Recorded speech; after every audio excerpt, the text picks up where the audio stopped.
I wanna be the best in the game, invest in my name, check no restraints, I'm obsessed with the pain. I ingest, I retain, assess and I change, possessed by the thought I'll be free one day from society's restraints. Money, clout and fame, mud, disease, a plague. We all love to hate, have to play the game, have to make a name. All our insecurities are on display. This is war with the enemy, think that it was meant to be. Living in a time where disease is on every screen. I won't let them fester me, I know most are festering. Negativity is a plague for the mentally weak. No mercy, all I got is working. Never stop searching, never quench the thirsty. I'm toxic and psychotic, but there's logic, you can't stop it. It's been chronic since I was a boy, so neurotic and chaotic. Built to last with the webs I'm weaving. I could change the past with all I'm achieving. Got my foot on gas, never stop competing. If you break like glass, then this life's gonna eat 'em. Make mistakes real fast, then you learn how to beat 'em. If you take off the cast, you can see all the healing. If the pain's in the past, move on from the grave and put your foot on the gas. Don't never stop competing, yeah. I've been doing this, I'm on it, I just wanna be iconic. Sipping on a gin and tonic, got me going off when I'm on this topic, yeah. If I ever play, I want it, you know that I'm always honest. Stay away from those who are toxic, keep them out your face, no way, you don't want it, yeah. Don't try to drain my energy, the enemy is everything. It's mentally, unhealthily, spreading like a rare disease. But I won't let it get to me, I don't need your therapy. I can leave a legacy of leading by intensity. Come on, we can fight this, freedom is priceless. Spread just like a virus, living in a crisis. Do you feel courageous? Do you seek greatness? Trust me, you can take it, go on and take your aim, yeah. Built to last with the webs I'm weaving. I could change the past with all I'm achieving. Got my foot on gas, never stop competing. If you break like glass, then this life's gonna eat 'em. Make mistakes real fast, then you learn how to beat 'em. If you take off the gas, you can see all the healing. If the pain's in the past, move on from the grave and put your foot on the gas. No, never stop competing, yeah.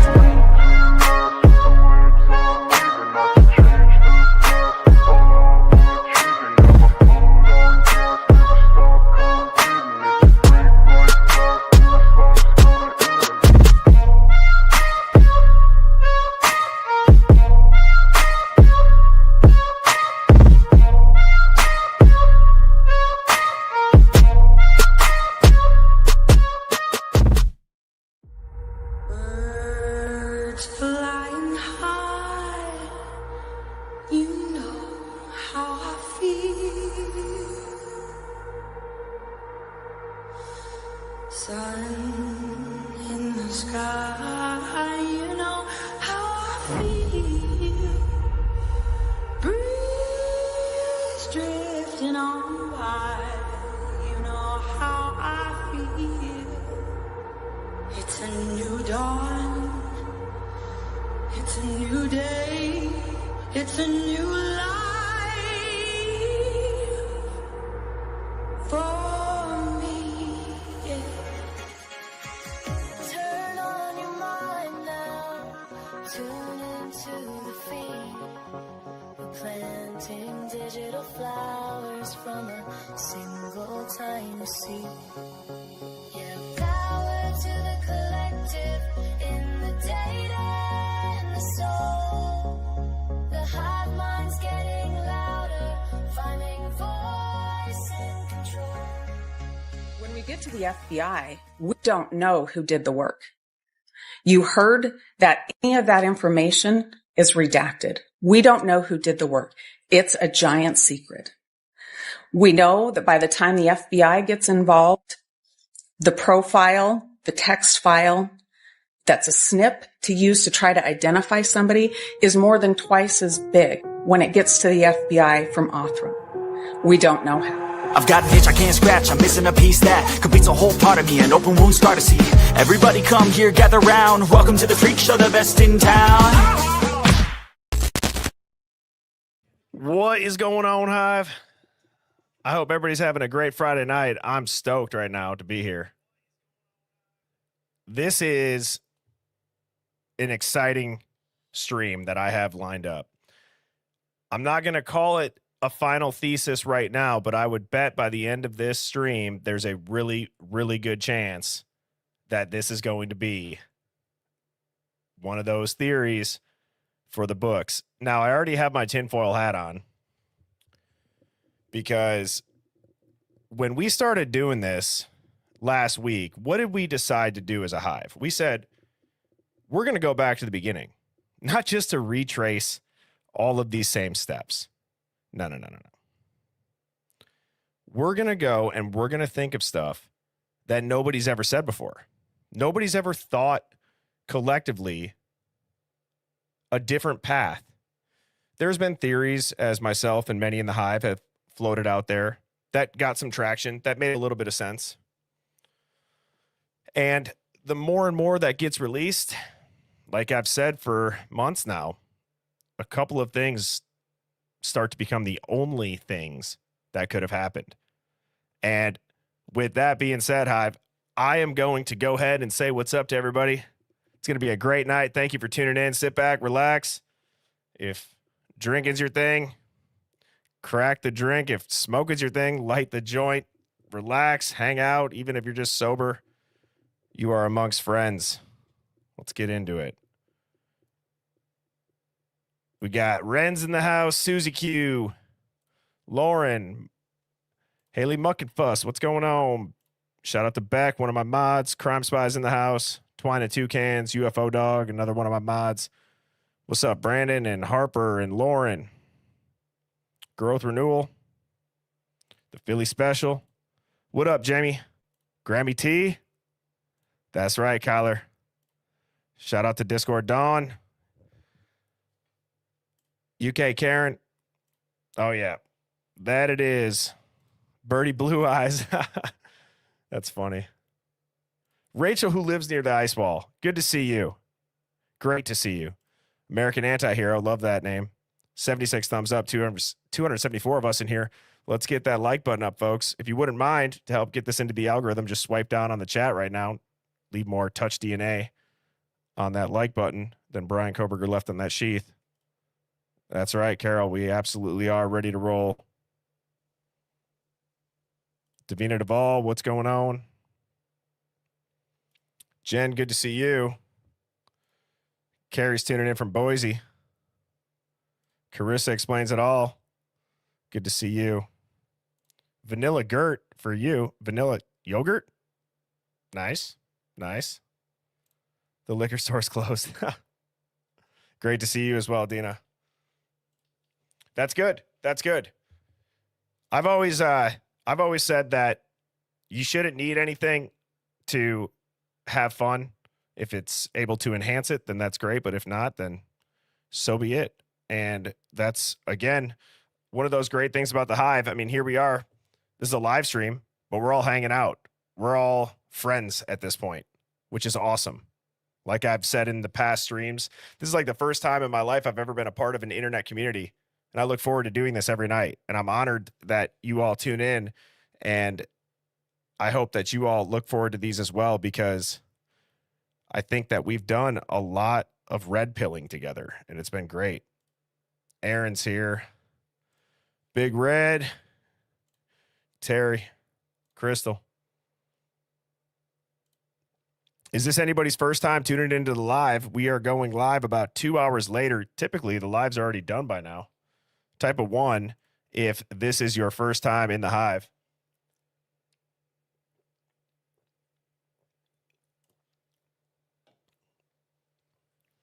What's going on? Summer Jade, LA Mike's here. Painted Desert. What do you mean? You have friends? We're your friends. You guys are fans of the blue. Like I said, I finally figured out that I had this mic, and there's a app that I downloaded on my computer that prevents it from going up and down and cutting out when I have a guest on. And I got a new camera. I got some backlights for these late night digs. Crowned. Come on. Gang, gang. Good to see you. Yes, welcome. If you are new here and this is your first time tuning in, I feel like this is a stream. I've actually held off on giving this disclaimer for a couple of streams now.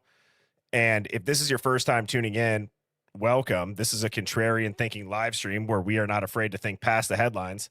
So if you are easily rattled or offended on behalf of others, this is not going to be the stream for you. However, maybe you're known as the conspiracy theorist in your friend groups.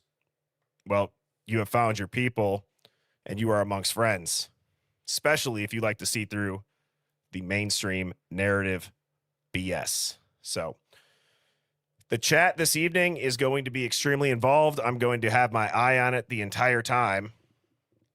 I have a handful of questions for the Hive to start this stream.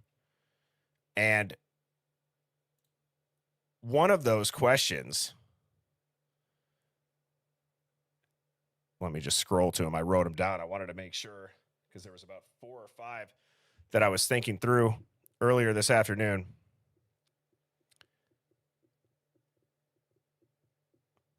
Here they are. So, who was the unconscious person referenced in the 911 call? Why was the 911 call delayed? This entire narrative seems way too clean. And that's kind of where I want to start, is with those 3 things. So again, if you're new and you're just tuning in, we have dug hard on the Idaho 4. We were doing the definition of insanity. We were doing the same thing over and over and over again, expecting a different result. Talking about the same things. Staring at the Linda Lane footage, watching the grub truck footage, listening to the 911 call audio. And we were going nowhere. The contradictions in the police reports are endless. Would you guys all agree with that? These police reports are so contradicting. The body cam footage that they're releasing is so contradicting that we really, does anybody feel like we understand the story better now? Let me genuinely ask that. Type a 1 if you're more confused, or type a 2 if you think that you have a better understanding, because I would type a 1. I'm more confused. I have way more questions. There is so many things that we thought were fact that turn out to be, look at this come in. Yeah. Tons of 1s, 1.5s. UFO dogs, consistent with the 69. Yeah, look at that. Psycho Stench says, too, what's there to be confused about? Psycho Stench, remind me again, what is your theory again? I've seen you in here a handful of times. What is your theory? And I guess, Hive, I'll open that up. Like I said, tonight's a live dig. This might as well be, not that every stream is not the Hive's stream, but especially when I go solo, I try to make it a point to pin a bunch of comments on the screen. So what do you guys think happened? And I'll start putting these up. Doesn't have to be a full-on theory, just a general gist. Now that we're starting to see a bunch of things that we hadn't before. Carol says, I wish I didn't, because this case is living rent-free in my head. True that. True that. Grammy T says, at this point, I suspect everyone except Brian. And I also want to give a shout out to the UFO dog sending a new top dog to my P.O. box, which if anybody is interested in sending me anything, I'm not asking for it, but I do have a P.O. box. You can email me at birdiebombshell00@gmail.com and I'll send you that. So I went from,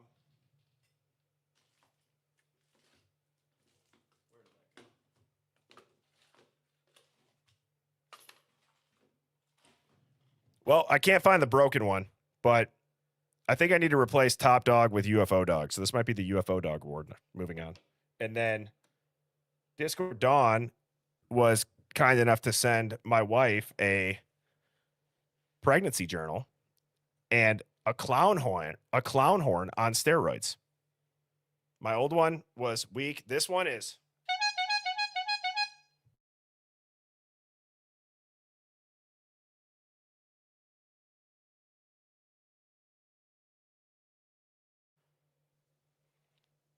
Am I back?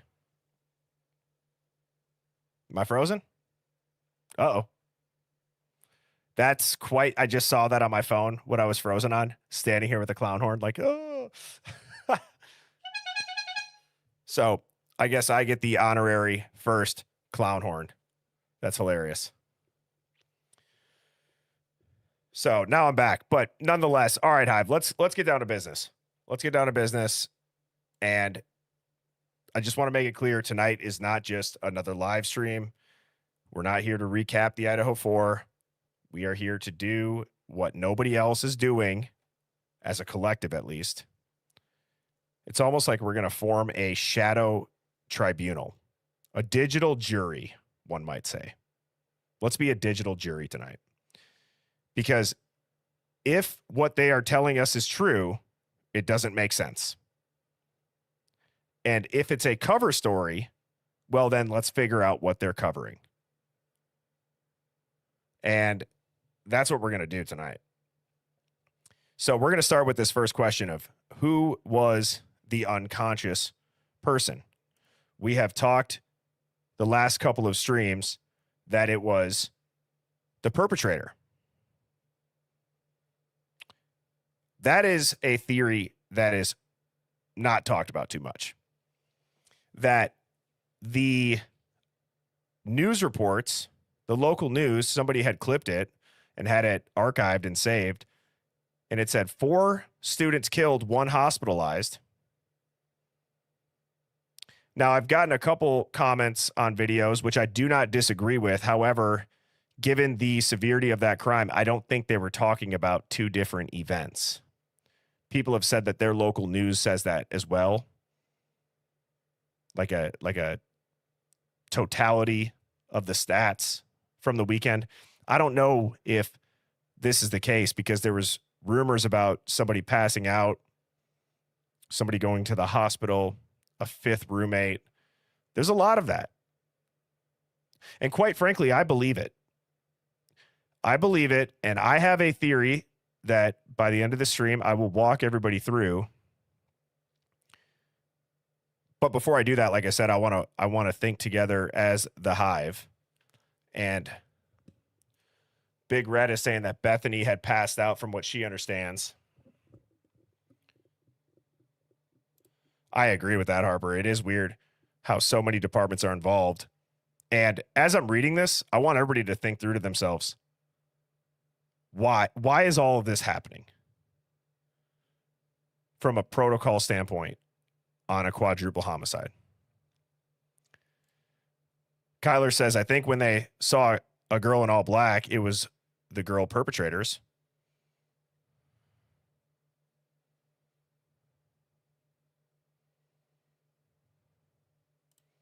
Yeah, there's a couple people that have said that it was Bethany that was passed out.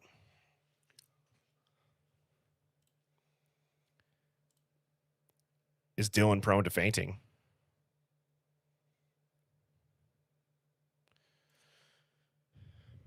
It's not a bad question.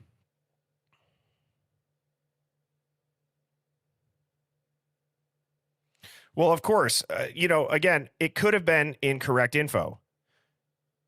I think, yes, it could have been incorrect, but also everything that they've released, not everything, but a majority of it is not fully correct either. So that is what I'm challenging us to do, is to really strain yourself to mentally go to that place of forget everything you thought you knew about this case. Z says, you think there was 2 separate calls? Yeah, Charles, good to see you, man. I agree. There's a lot of stuff on this. I have not found a clip or any sort of, at least where I could point to that. So when I said 4 killed, 1 hospitalized, or a 5th roommate, we at least have old articles or initial news reports that people had for that. I don't know if I've seen that I've heard it. I don't know if anybody has anything archived of that. Yeah, we got receipts for the stuff that we're talking about now.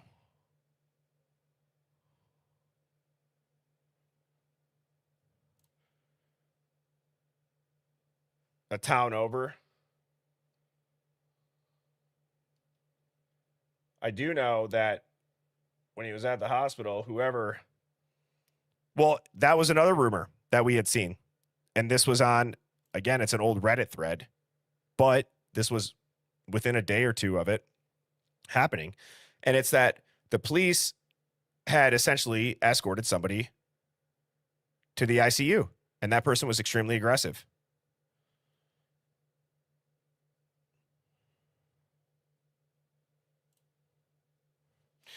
I'm glad you brought that up, Jamie. The whole Dateline thing really has kind of put me in a pretzel, because if you've ever done any sort of production work, if you've ever gone on a mainstream channel or a bigger, I guess, platform, do you know how long that Netflix series was planned out for? And the fact that it just lined up perfectly.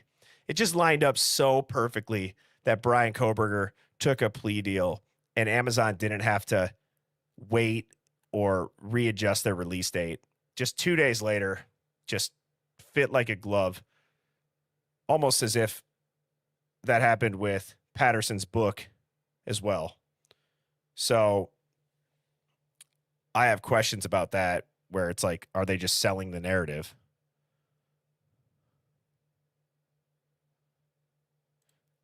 Okay, I'm glad you said that, because that is probably, in my mind, that was probably the most popular rumor. Was I always thought that someone was passed out on the lawn when 911 called. So the reporter that had said, or the report that somebody had said they went to the hospital, let me pull it up. It was on the other day's stream. Let me just find it here quick, because I think that's important. There's been enough people that have asked. I should have kept that on there. Dang it.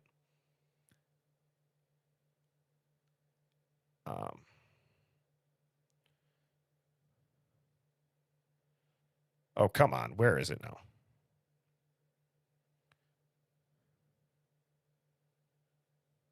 Got it. All right, Hive. Take a listen to this. Here's the audio. This is 4 News Now. On Good Morning Northwest, tragedy on the U of I campus. 4 students dead, another in the hospital. The new information we're learning and the questions we're hoping to be answered. On Good Morning Northwest, tragedy on the U of I campus. 4 students dead, another in the hospital. The new information we're learning and the questions we're hoping to be answered. Witnesses tell me that it may have well been preserved because the phone was passed around between one of the fraternity members and the girls. One of them, unfortunately, witnessed the death, the body. Can you confirm that? We cannot, actually. We know nothing about that whole phone call. We've asked, and it's, I mean, I know that a lot of people want to know, but that's just not our agenda. We just are like, somebody called 911, somebody was reported unconscious. We don't really know. I mean, we've heard so many different things. City of Moscow. And we can watch that. We can watch that interview again. To be honest, we've watched it so many times. I feel like I could, damn near recite it at this point. But you guys heard it. That was 4 News Now. And again, the argument that I was talking about, somebody could make is 4 students dead, another hospitalized. Well, they don't say another student hospitalized. They just say another. So I'm assuming in my mind that it's the same incident. There was an incident, 4 students dead, 1 hospitalized. Not there was an incident where 4 students died. There was another incident where 1 was hospitalized.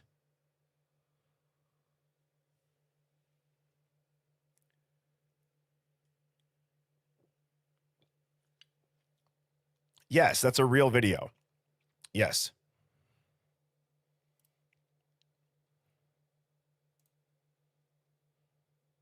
Yeah, the agenda thing is weird.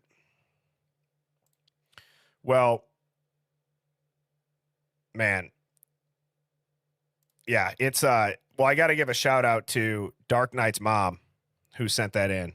I love your guys' usernames, by the way. I love it. I think they're hilarious. Like not as dumb as you look. You looked at all 4 of their Venmos. They don't seem as close as the mainstream paints it. Yeah, okay. I agree. That's how it went. That's how I was thinking about it in my head too.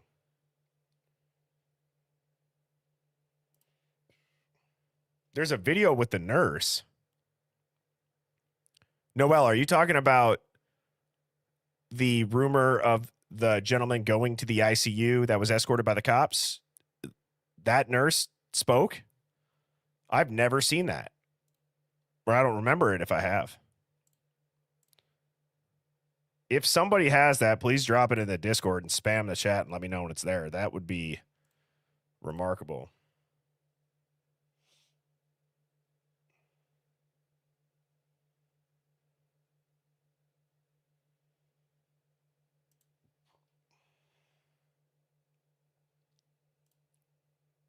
She has short, curly red hair.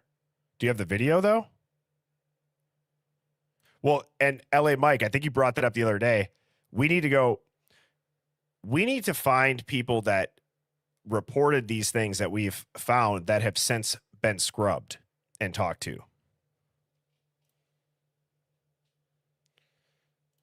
You need a cool name. Jamie said you're lame. Well, let's see. Lamey Jamie.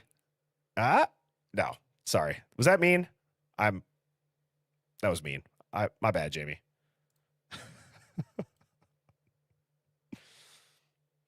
Oh, she might mean Mabbit. She might. I don't know. Okay, good. At least I got one chuckle. Now, this is something that easy there, Luna. I tried to come up with something off the top of my head on that one. Bully Birdie. Lamey Jamie's gonna stick. Broken Wing Birdie. All right, easy there, folks. Easy. Don't bully me.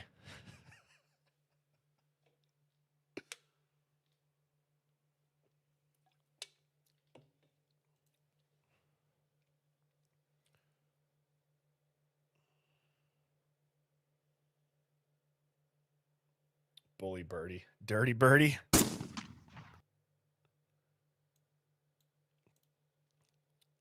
I ruffled some feathers. My bad.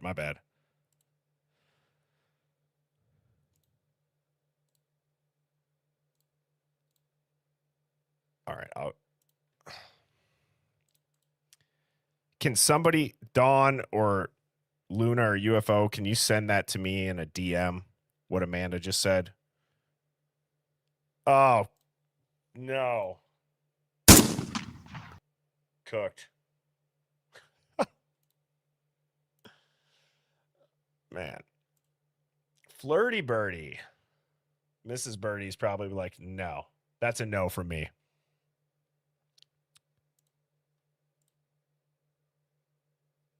The video of the nurse is in Discord. All right. I want to pull that up. And then I have a couple video clips. We're going to watch Dylan's statement. I have a couple of things to say about that. And then I will go into my theory that I kind of want to bounce off all of you guys. I've never heard anyone say it.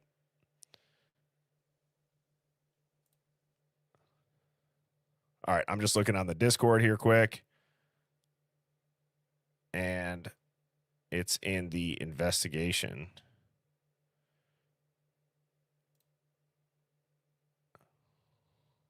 Just going to that quick. Oh, wait. Wow. Gritman Hospital, 5 a.m., and 2 young men walk into emergency, one with cuts, deep cuts to his hands, the other with an open slice to his head and shoulder. 13th November. The prosecution has sealed this video footage. Rumors. Okay. I don't want to get a Jesus. Who told me to put that on the screen? I mean, I thought it was like a serious interview. Don't get me wrong. I mean, that seems. I'm not mad about it. I guess that is not what I was expecting. I don't know what the hell that was. Christ.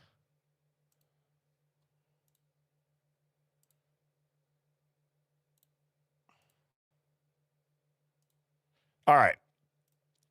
So, also for the Hive Mind Roundtable on Sunday, October 5th, I have the 3 members of the Hive. That is Cleopatra, Jennifer Quaid, and Marissa Rivet. I have sent all 3 of you an email. Please do your best to respond to me tomorrow at some point. I do have a backup just in case neither of these 3 can make it. But congratulations to Cleopatra, Jennifer Quaid, and Marissa Rivet for being chosen for the Sunday, October 5th roundtable.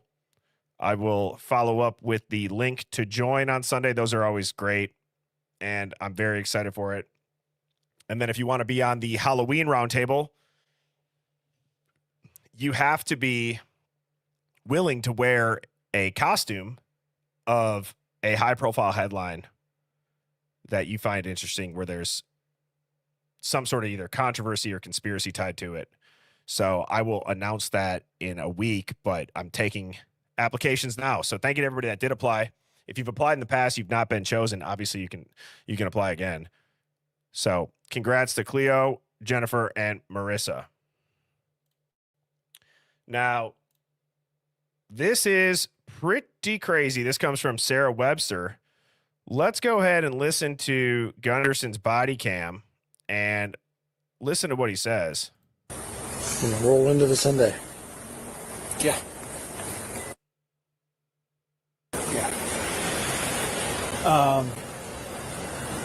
Do you know if anybody hit that backside here? I believe Roger did. Okay. I did the top building. Yep. I don't get anything there. I did the center one. I had a couple that said they walked home at about 4 from Blake, and they came up right here at the Whites, and it seemed like they were still mildly partying, but they didn't see anyone coming or going. They didn't cross paths with anybody. Where? It said they walked home at about 4 from Blake, and they came up right here at the Whites, and it seemed like they were still mildly partying, but they didn't. Now, Hive, where do you guys think my head goes when I hear that? And why do you think I have my tinfoil hat on?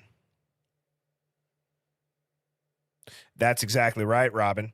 That is quite an interesting description. That was my thoughts exactly. Mildly partying. Let me ask anybody in the Hive, who here has ever, once in their life, ever, whether you've said it, you've heard it, or you've read it, okay? Has anybody ever read, heard, or said mildly partying? Anybody? Anybody even heard that as a statement? Yeah, that's exactly right. You either party or you don't.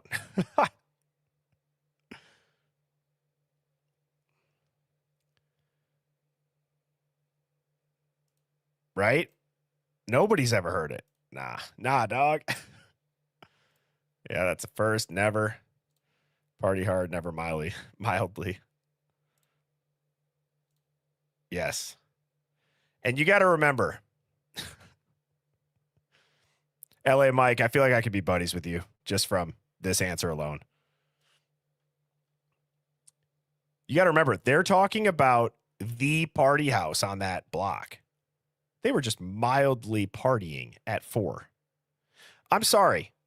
If your party is still going at 4, using the adjective mildly is out the window. The party is still going on at 4 in the morning. And I like to party. I like to hang out. Don't get me wrong. If it's 4 in the morning, I mean, it's like a vacation. it's a night of all nights at this point. Back in college, I still think that 4 a.m. is pretty late.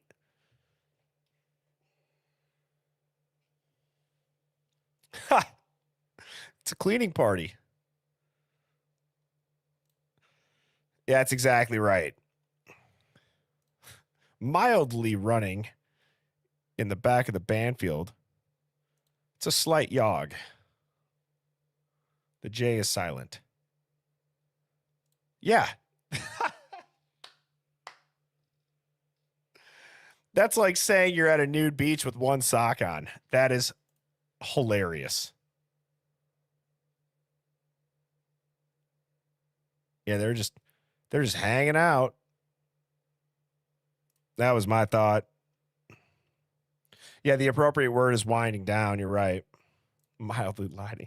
He said yog. What up, Mitty Witty? Yeah. Bottom line, there was a lot going on at 4 a.m. If you're still partying at 4 a.m., it means you couldn't get laid. You're just hanging on for dear life at that point.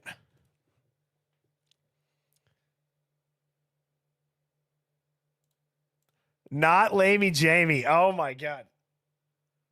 I love that. I love that. You have to keep that for a while now. That's epic. Thank you so much for the super chat. Not Lamey Jamie. I love that. Borgly partying. You can get a tinfoil hat on birdieBombshell.com. Those are going to be up there for about another week.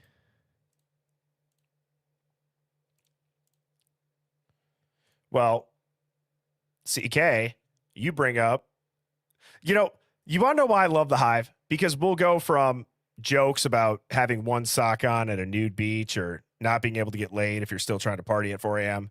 And then CK comes back in and gets us back on track and says, well, wait, weren't they supposed to be sleeping at this time? And that's exactly right.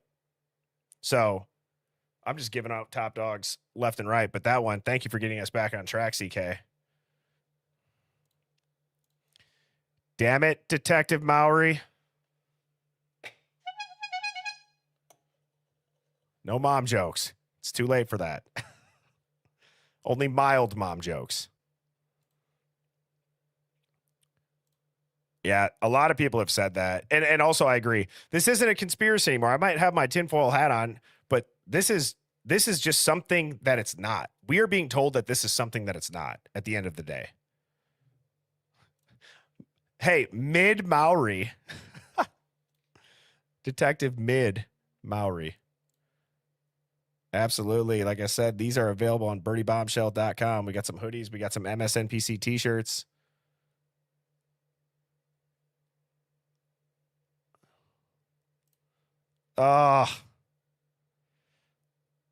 Unbelievable. Some people. This is Detective Mowry walking into the office each day. There he is. Hey, guys. How's it going?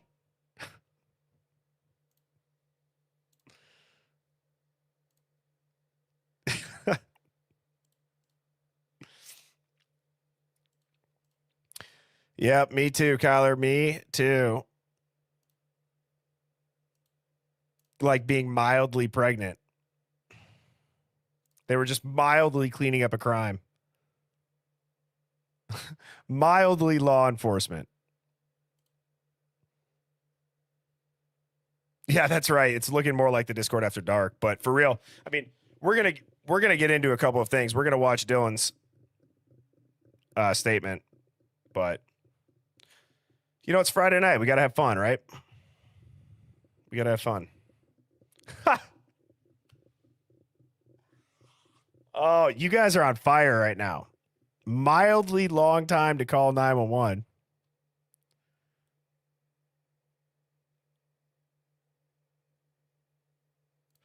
Yeah. Hey, Psycho Stench, did you answer my question before? Because you had typed a 2 for saying what was so confusing. Did you type that? If you did, I missed it. I'm sorry. Because I was trying to remember. Like I said, I've seen you in here. What was your theory again on that? Mildly, pretty much. Mildly. Okay. Okay. I missed it. My bad. Well, all right. Let's get into Dylan Mortenson's full November 13th, 2022 interview at the police station.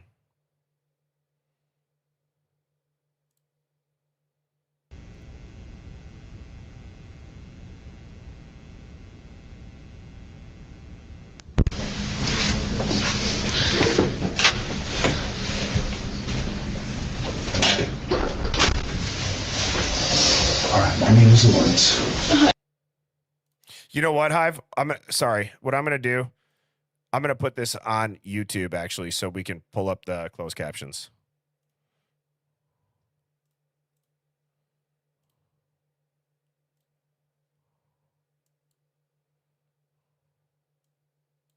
All right, here we go.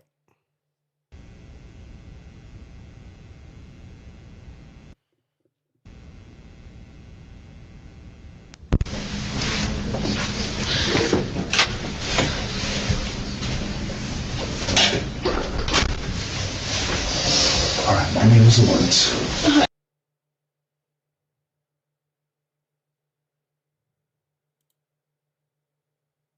Out of everybody you actually spoke to the common way, your parents didn't go crazy on you? What's your middle initial? And what's your last name?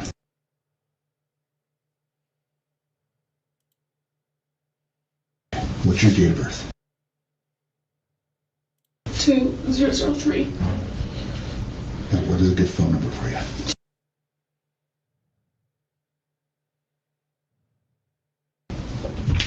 Okay. You've got your phone with you, no worries? Yeah. Do you have any pictures, any video, or anything like that? Any social media posts? No. Okay. And what's a good address for you? Like, Just make somewhere. Where are you living right now? Are you here at the university? What house is that? what do you mean? Is that an apartment or a sorority? It's a house. Okay. I don't know the sorority, so I Oh, apologize. yeah. I don't even know if there's any, what's there. Yeah. Okay, so. So my first instinct is, did you really ask if it's a house or an apartment? Did they just send some guy in there that got to work? His shift just started, and they go, hey, go interview one of the surviving roommates from the quadruple murder. Just walk in there, figure it out. Is that, are we supposed to believe that he didn't know it was a house? She goes like, what? What? And what's a good address for you? Like, Just make somewhere. Where are you living right now? Are you here in? See, and he says, a lot of people have caught on to this, but it's like, just make, almost like he's about to say, just make it up. Now I'm showing this and I'm pointing these things out on purpose because what I'm going to say next and what this live dig will turn into now that we've got a good amount of people in here, we're going to get into it. We're going to go deep. I don't know how long I'm going to stream for, but if you guys are still going to be active in the chat, I'll stay up as long as until we feel that we've gotten a different theory put together. So the first thing that's odd to me is that dude says, just make something up is almost what it sounds like he's about to say. So that is a little bit concerning. Would you all agree with that? Because I think it's kind of effing weird. At the university? What house is that? what do you mean? Is that an apartment or a sorority? It's a house. Okay. I don't know the sorority, so Oh, I apologize. yeah. I don't even know if there's any, what's there. Yeah. To be decent, she could be in shock. I agree with that. She could be. The officer seems more in shock, asking what the address is and is it an apartment or a house after almost just saying to make one up. I don't understand it.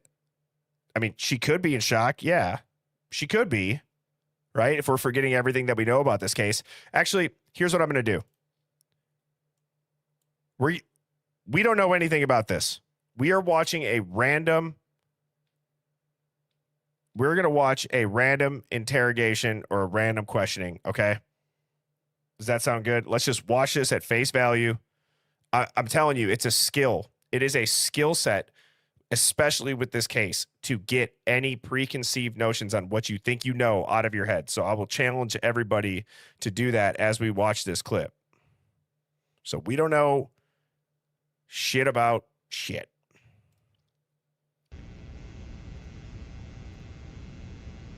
Were you just thinking fresh start?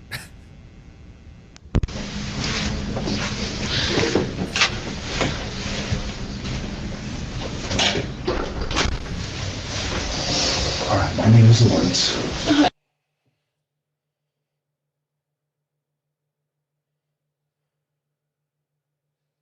Out of everybody you actually spoke to the common way, except your parents didn't go crazy on you? What's your middle initial? And what's your last name?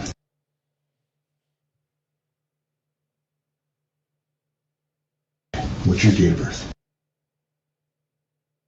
2003. And what is a good phone number for you?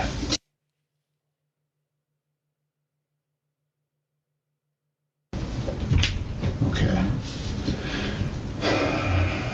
You've got your phone with you, no worries? Yeah. Do you have any pictures, any video, anything like that? Any social media posts? No. Okay. And what's a good address for you? Like, Just make somewhere. Where are you living right now? Are you here at the university? What house is that? what do you mean? Is that an apartment or a sorority? It's a house. Okay. I don't know the sorority, so Oh, I apologize. yeah. I don't even know if there's any, what's there. Yeah.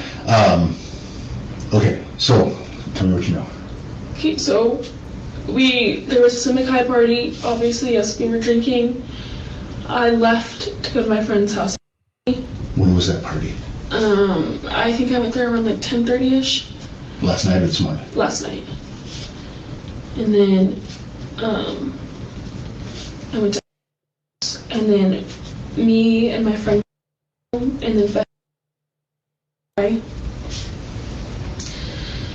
and then we just all went to bed. It was the house we went to for a little bit, and then it was just me, like, who came home, and then later. So, again, assuming that we don't know anything about this case, I would be wondering, why are they taking those details out? Those must be relevant details. Okay. She's a girl. Okay. And are they all in the same place? She has. Okay.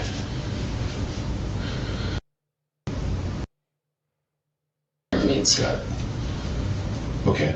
So you guys were there, you came home early? Yeah. And then eventually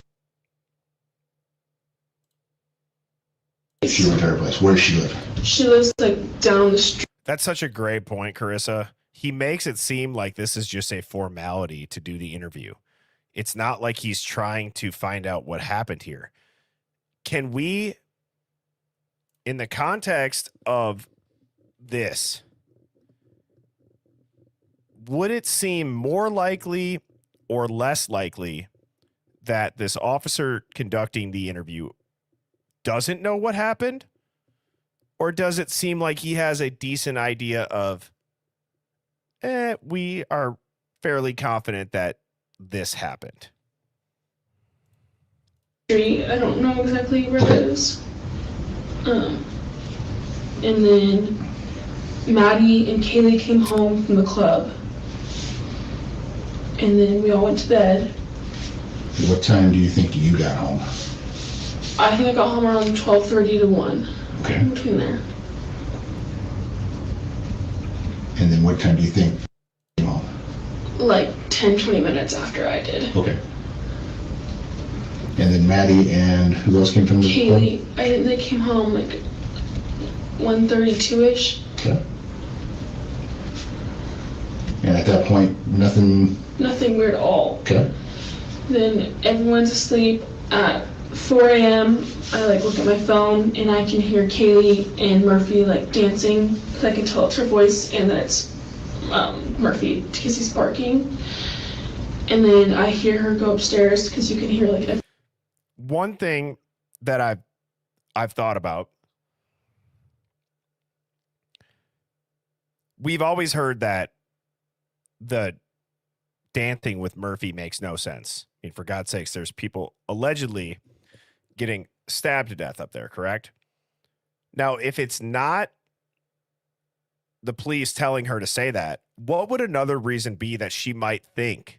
Like, let's actually run with the idea she actually thought they were dancing with the dog. What do you guys think could have been going on where that would have been a reasonable thought without kind of shitting all over her for saying it? Like, I don't know if we've ever taken the time to actually, like, why would a reason be for her to say that?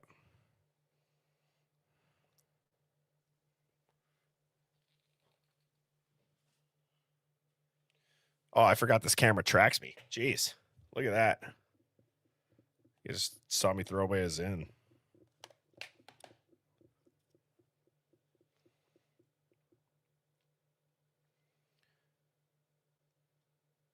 Yeah. Wait, where did that go? Great thought, Jody. They did it earlier in the night. There's no mention of DoorDash.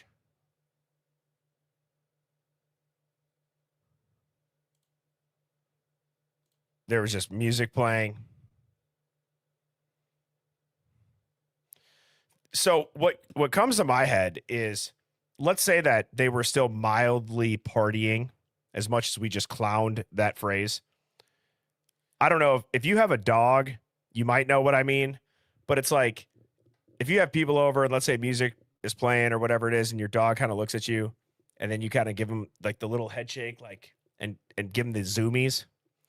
That was my thought as far as a reasonable answer. Like, oh, I heard them dancing around, like, were they saying like Murphy? Like, I could see that.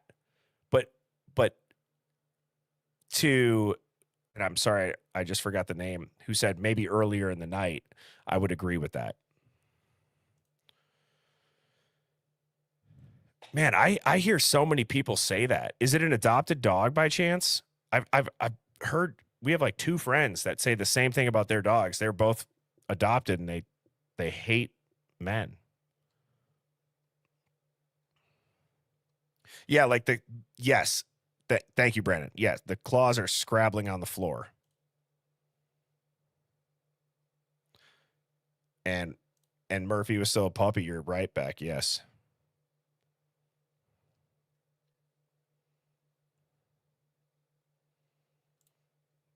Right.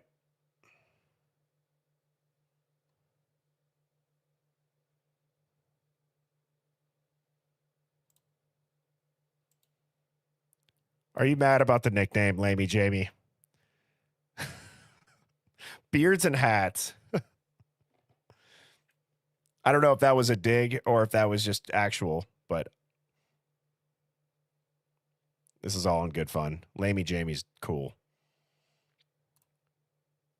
Please look at what I just put on the Discords under Idaho Investigations. I sent Dawn, added 2 timestamps. You got to hear this. Thank you for the super chat, Redman. I'm going to let this play, and as it's playing, I will go and I will see if I can check that out. Thank you so much.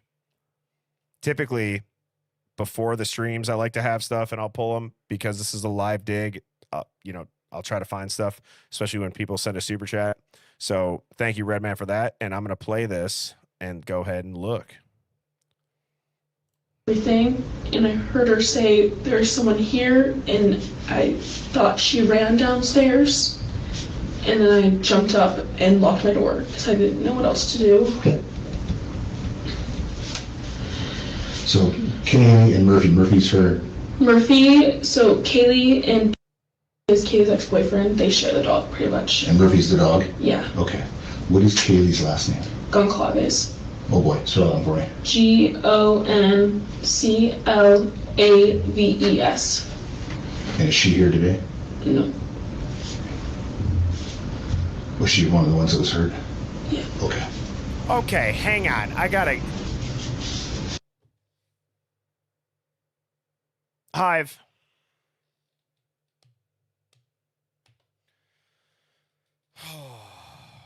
See, this is where somebody has to say it.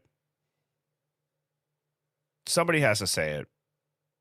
And I am forced to say this only because of this gentleman asking the question.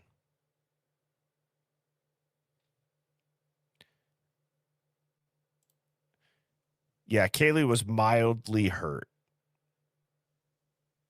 She was one of the ones that was hurt. Guys, the narrative that these are children is out of control.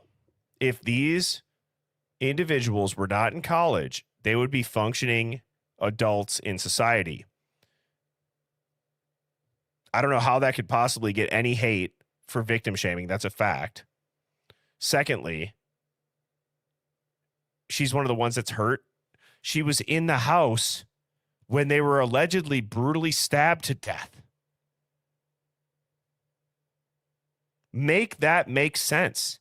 This question is what makes people like myself, like you all in the Hive, look into stuff, and you got these simpletons who take everything at face value like, oh, he's trying to be respectful. No, okay. I'm sorry. The days of beating around the bush and not trying to make somebody upset when you are over 18 years old and in college and 4 of your roommates were stabbed to death and you're sitting in a police interrogation room, that's out the window. Is she one of the ones that was killed? That's all you would have had to say. But then, okay, so here's what I'll say. He's trying to gain her trust. I don't know how that would gain trust by saying one of the ones that was hurt. Dylan knows at this point.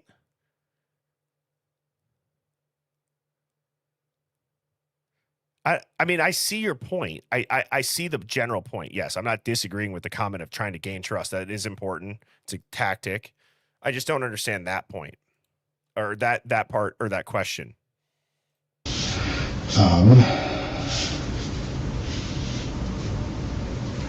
Okay, where is Kaylee's room compared to yours? And is she here today? No. Was she one of the ones that was hurt?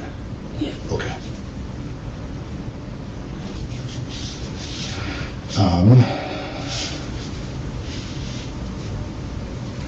Okay, where is Kaylee's room compared to yours? Like right above my Straight above. What, are you on the first, second? Second. And she's on third? Yeah. Okay.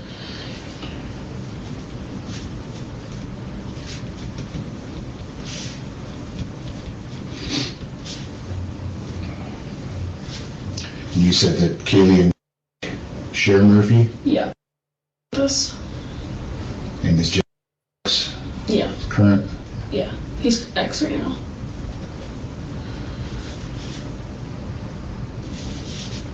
Okay. Any problems between Kaylee? No. Okay. They're really good, big friends still. You still play with the dog and stuff like that? Every now and then, yeah. Okay. So, you hear Kaylee upstairs, she's dancing, playing with the dog, normal kind of thing, probably. Yeah. And then she says, there's someone here? Yeah, when she goes, I can hear her go upstairs, and then I think she's in her room, and she says that someone's here, and I can tell she's scared, and she runs downstairs. Where do you think she ran? I don't know if she made it past the stairs, Okay. or if it was in the living room. Okay. But you heard her on the stairs? Yeah, I heard her running like super fast down the stairs. Okay. And then I didn't open the door, I just called her name, and then I called Xana, Kaylee, and Mogan on my phone. And then... What were those other names? Xana? Xana, Maddie, we call Mogan as Maddie, and Kaylee. Okay. Do you know what Xana's last name is? Kernodle. Kernodle, I believe. Okay. And what about Maddie? Mogan, Mogen. And Kaylee was Goncalves. That's Yeah. the same one. Okay. Yeah. Were these three friends? Yeah, we're all roommates. Okay. Who was sharing the room with Kaylee? Kaylee and Logan are both upstairs. They don't share rooms. They have their own rooms? Yeah, we all have our own rooms. Okay. So these two are up on the third. Yeah. Where's Xana? It's my floor. Your floor. She's closest to the bathroom on my floor. Bathroom. Okay. So Jen and Kaylee aren't an issue. No, they're not at all. What about for Xana or Maddie? Are there any guys that are an issue? Any girls that are an issue? No, Maddie has a boyfriend in Boise, super nice. Okay. Xana is dating Ethan, who was in the room with her. They're really nice too. Okay. I apologize. I don't know anybody's name or anything like that. So was Ethan, Xana, Maddie, and Kaylee all upstairs still? Are those the ones that got hurt? Those are the ones that got hurt. Okay. And then the other girl that's here, she's on the first floor. Okay. So here's my question. They bleeped that out. They bleeped that out. They bleeped out Jack. They bleeped out Bethany. They said she's on the first floor. I don't understand, why did they bleep that name out? And part of me wonders to what everybody is saying. Okay, let me utilize this, which is he's saying hurt. He's not saying killed. Right? He is saying hurt. He's not saying killed. If we're watching this and it feels weird, I mean, we've seen how many other interrogation videos. If you've ever watched any other case or followed a case or looked into a case, they don't say that. They don't say that. They'll probably say deceased, expired, but they say hurt. Keep that in mind. And was she the one in the yellow hoodie? Yeah. Okay. So she's over there. So anybody that would want to hurt Ethan? Ding, ding, ding, ding, ding. Kyler, top dog. Again, we are assuming we are watching this for the first time. That's my point. That is my point. If we are watching this for the first time, nobody has been mentioned as dead. Do you guys get what I'm saying for the importance of that mindset? That's the part that I'm trying to say. So if you forget everything you know about it before we watch this, you wouldn't know anybody is dead. You would think they got hurt. Or that's jealous of Ethan? No. Nothing like that? Oh, I've never heard anything. I want to actually not just blow by how incredible that comment was to get everybody and their mind right. That comment just said in 5 words what I was trying to do for 30 minutes. That is the goal of this stream. We would not know anybody's dead based on this. Any cars that were in the area that you can think of that wouldn't have been normal? No, I wasn't really looking at that. Okay. And you didn't see anybody come downstairs. Did you hear anything No, else? I don't even know how they got in. We're usually pretty good about locking doors, and we've never had problems before. Like, it was just really random. Okay. So you're getting home around 12:31. Yeah. You've got Maddie that comes home shortly after. Yeah. Maddie comes home shortly after that. And then from that point, from about 2 to 4, did you fall asleep? Yes, I fell asleep. Okay. And Kaylee also came home with Maddie at the same time from the club. So between that time, obviously, you're not hearing anything. You had something to drink, so obviously you're going to sleep a little bit deeper, right? Yeah. Okay. And then you hear her, she says what she says, you hear her hitting the stairs, you open the door, cry out to her, Yes. and then you close the door because you're scared. Yes. Right? What happens at that I opened the door again, and I heard what I thought was Kaylee crying in the bathroom, and I heard this man's voice say, "It's okay, I'm gonna help you," but it wasn't like in a nice way. Like, it was just weird, and it was a voice I've never. If no one is dead, then why is she answering these questions? Is a great question. Right? I mean, that's a reasonable question. But I would say any of her answers, can you tell they're dead or not? Based on what she said, does it sound like anybody is dead in her answers? Is it any different than the odd questions? I don't think it is. Heard before. Okay. And then I called out to her, and there was no crying after that. I don't really know what happened after that. So when you opened the door, you thought you heard Kaylee crying in the bathroom? Yeah, okay. But it could have been Dana, but I thought it was Kate at the time. Okay.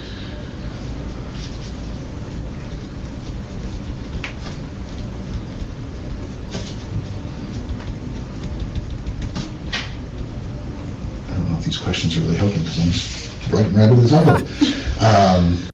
Hold on. And shout out to Sally for that super chat. You guys rock. Thank you so much. And I agree, Psycho Stench. What happened to good cop, bad cop? I thought you said bad cop, bad cop. Now, here's the other thing. I think this is probably, it depends on who you are as a person. I would like to think that I'm relatively a level-headed person under stress. I think like a lot of people who, whatever, they have ADD, they seem to say that same thing. But if I was sitting in this girl's shoes and 4 of my roommates were stabbed, you're getting a death stare from me. You're getting a just a straight-faced death stare if my friends were just stabbed and I was really just asleep, or if my friends were hurt and you go, I don't know if these questions are really helping anything. I'm not chuckling back. Are you shitting me?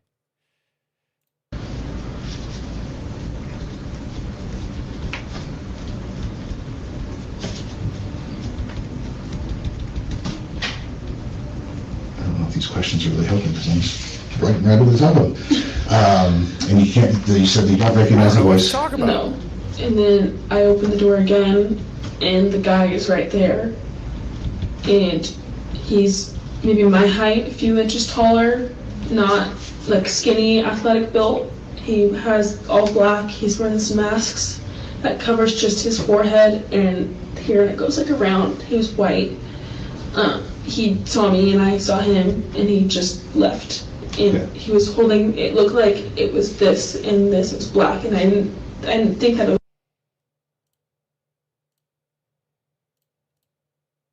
He was holding, it looked like it was this, and this was black, and I didn't, it was this, and this was black, and I didn't, like, it was this, and this was black, and I didn't, it was this, and this was black, and I didn't. What do you think that could be? Yes, and it was plural.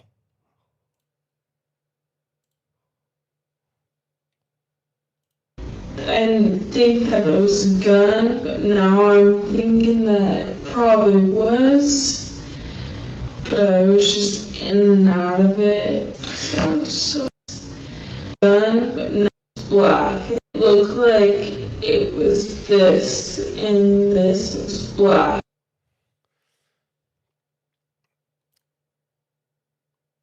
I just want to see this here.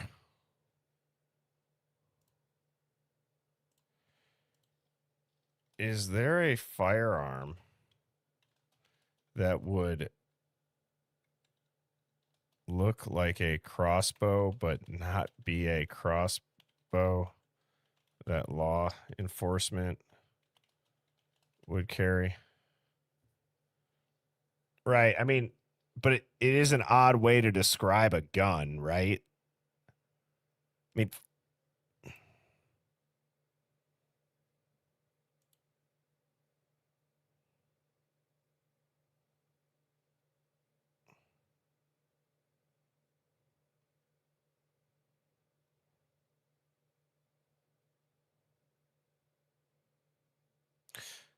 so I can't show a picture of this when I'm live. Unfortunately, I don't want to mess around with it and get hit with live getting shut down, but a net launcher. See, this is how my brain works. Now I'm thinking through, imagine if they had a net launcher. Ashley Banfield would probably find a Walmart that's sold net launchers and say that Brian Koberger was not only using a net launcher in the murders of these 4 victims, he was illegally fishing for trout in Idaho. He's a monster. Now, actually, Harry Potter's beard, that is, see, like, maybe to trap the dog, you know?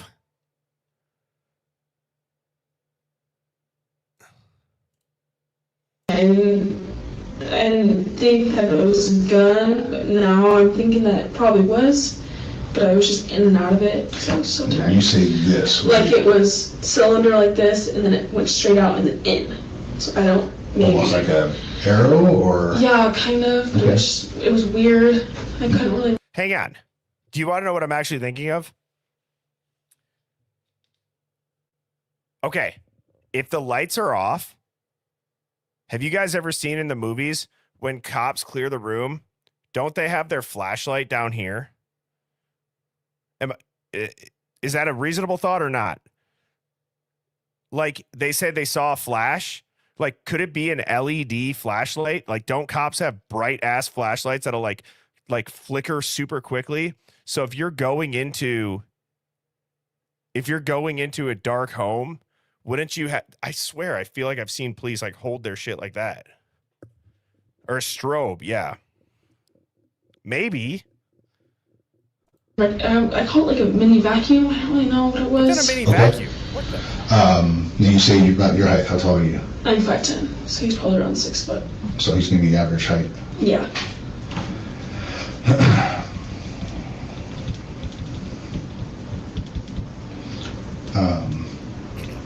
Any of the girls at all in the house get any kind of freak weirdness going on the last couple of weeks that they talked about? It's been all normal. Nothing weird at all. No weird calls, no texts? No, I mean, nothing really weird happens in Moscow usually. Right?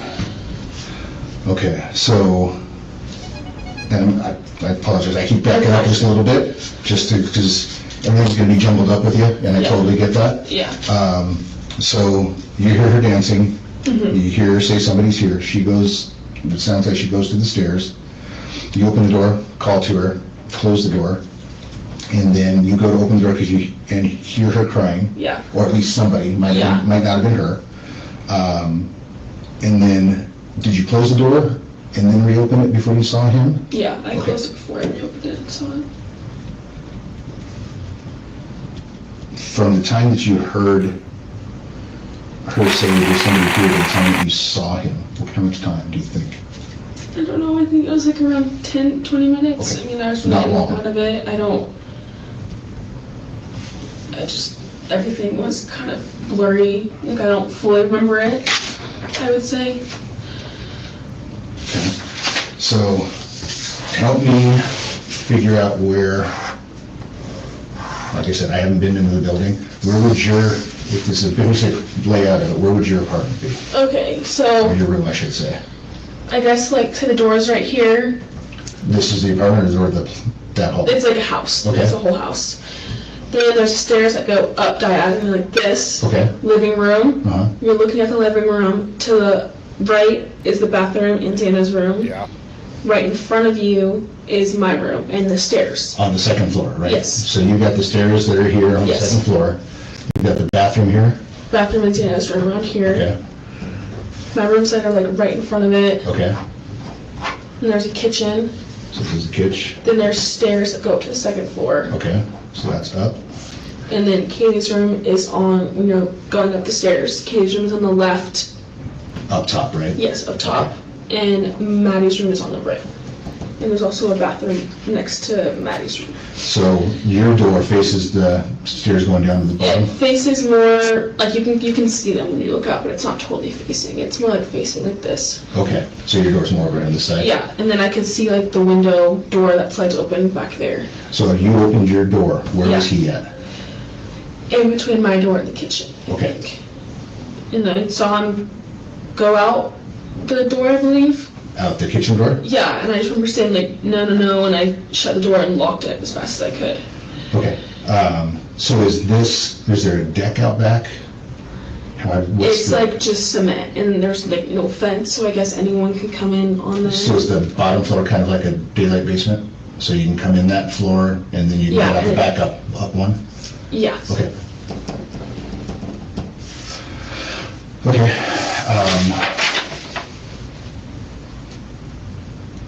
So 5'10", all black. Could you see what color his eyebrows were or anything like that? No, okay. I don't remember what his eyes look like either. Okay.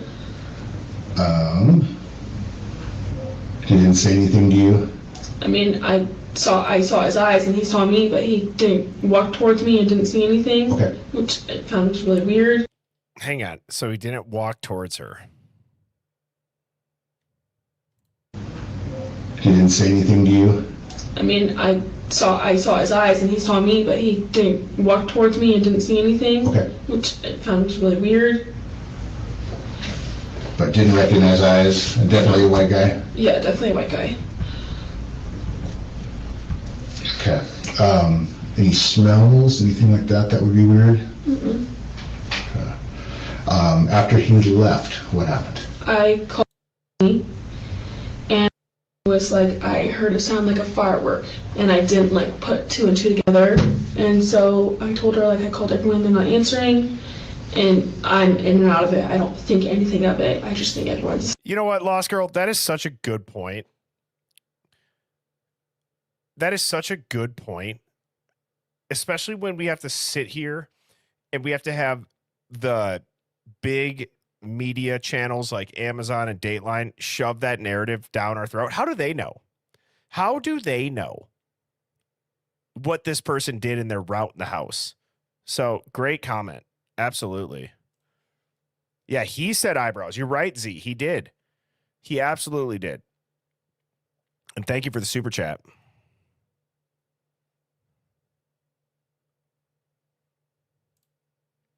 Yeah, Plunder has been on fire. I was able to watch a little bit of that prior to the stream. That will be coming up tomorrow.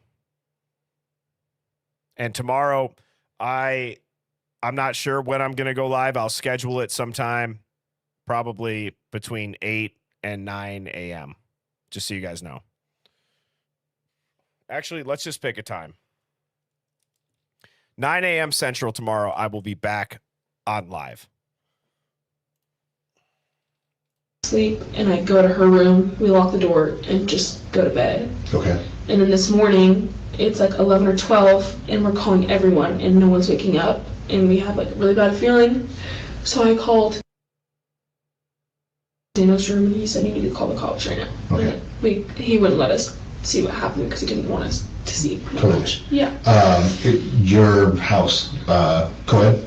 Just girls. Okay. And, right? So Xana is on the same floor as me. First floor. Mogan and Keely are the third floor. Okay. That's what I'm messing up. Okay. Didn't hear a car start up? Nothing like that after the fact? Yeah. No. And then no one, has anybody seen anything on any social media posts? No. Anybody talking about anything? No. Okay. Okay. At the same party, anything weird, strange, not normal? Anybody get angry with anybody? Anybody? No, it was just normal. Like everyone seemed fine. Xana and Ethan were with me, and it was totally normal. Like there was nothing weird or out of place or suspicious. Nobody hooked up that might have a boyfriend that wouldn't be pissed off at him or something? See, now that's a reasonable question, right? That's a reasonable question, but doesn't that question seem oddly specific compared to earlier in the interview? He says, I'm not even sure if these questions are going to help. I've listened to this now 3 times. Every time I hear that question, I don't get why that is what is asked. This interview is all over the place. It is all over the place. And it could be purposeful, or it could just be what he had said earlier. I'm not sure if these questions are going to help. And Redman, if she saw him when he was on the way out after slaughtering 4 people, he would be bloody. Dude. You're so right. You're so right. He was breathing heavy. He had she said he had a mini vacuum, but like, was he dripping in blood? Was he injured? Was he running? Was he walking?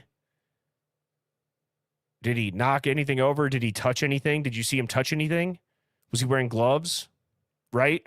Great point, Redman. And thank you for the super chat. No.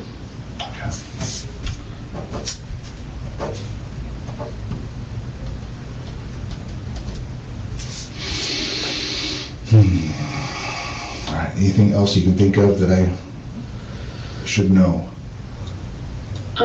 All that I really know was he's saying that there was like a lot of boom, but I didn't hear it. Okay. And I don't really know how I did it because I was on that floor. Because you were just right below it, right? Below me, and Xana and me on the same floor. So like Xana and me the same floor. And I get you. Down here. And So Xana's in between the bathroom and the kitchen? yes, pretty much. There's like a wall and there's kitchen, Xana's room, bathroom. Okay. Anybody else on your floor? No. And then downstairs on the first? Yes. And then up on the third was... I just know that. Kaylee and Maddie. Kaylee and Maddie. Those are both on the third. Yeah. Similar layout where one bedroom. I'm sorry to keep pausing it. LA Mike, yeah. What if that is the case? See, this is what I'm saying. We've had now 2 or 3 comments to shake us back awake to, if we forgot everything that we knew about the Idaho 4 and we were just listening to this, did he clarify? Did you see him after the noises, before the noises? Because what if she did see him on the way in? Wow. Because you're right. We've all said, wouldn't you describe him as out of breath, panicked, sweating, running? That's such a good question. Yes. Great job. That's honestly, it's a great point. Yeah. He is on fire.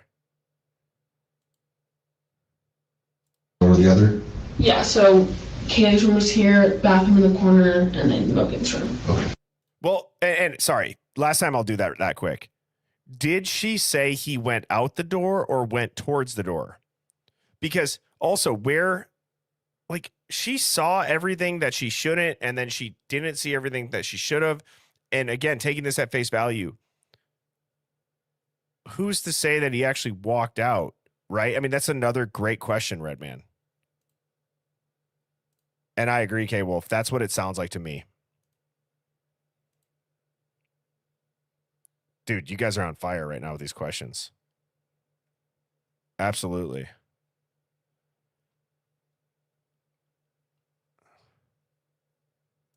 It is lit. This is epic right now. This is absolutely epic. You guys rock. It's our first time, and she mentioned Bethany hearing the POW firework sound, and all we know is Kaylee's hurt. I would 100% think there's a shooting. Again, isn't it a good exercise to do this? With that being said, it is so hard to do this. It's hard to hear this and keep that mentality. So great call out, Care Bear. Absolutely. Hey, God, where did that go? Mildly epic. Boom.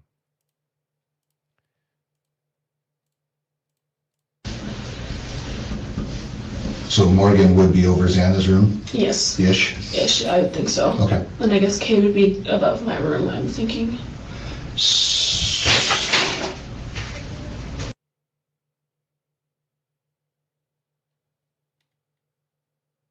That was weird, right?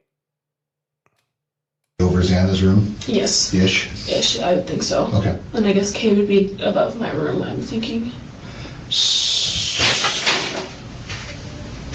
What was that? So Xana is on your floor, but she was upstairs with Kaylee and Morgan. No, she was in her room. She was in her room? Yeah. Okay. And Ethan was in Her room? Xana's room as well. Okay. So you had two of them there, then two of them. That's what I thought, Robin. Got it. Okay. Okay. I will give you this just in case you think of anything else, which is totally normal. Okay. To just have things fly in from out of nowhere. You'll Yeah. see a box of French fries and think of something. Yeah. Who knows what will trigger it. Okay. Obviously, you guys have some resources on campus, like the CTC, right? Yeah. Take totally full advantage of that. Okay. All right. This is not a normal thing. This is not something that you can just power through usually on your own. Yeah. So definitely take the help if you got any questions. Is he? Hang on. I don't know what this is, like my ADD brain. Hang on.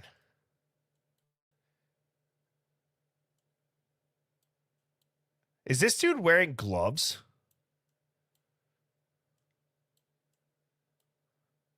Is he wearing gloves?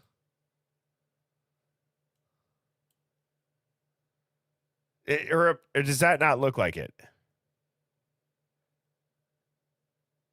He's a mime.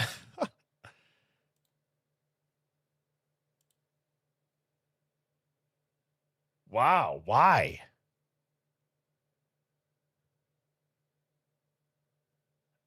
That's weird. Or he plays a ton of golf and has a farmer stand. LA Mike. You got to be on a round table, brother. You should do the Halloween one.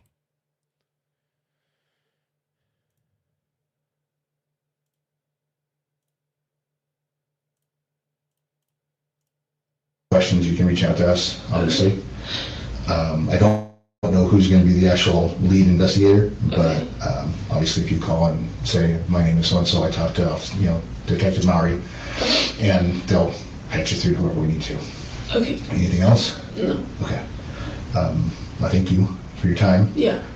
Take care of yourself. Okay. Okay? If you do get any weird text messages, calls, you think that somebody's behind you, following you, just do whatever you need to do to make yourself safe. Okay. Okay?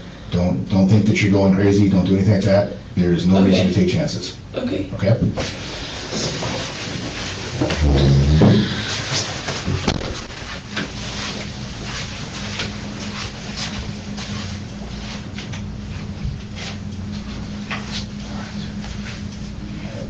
No way you can tell who's doing that, so whoever wants to volunteer that, I am going to talk to this.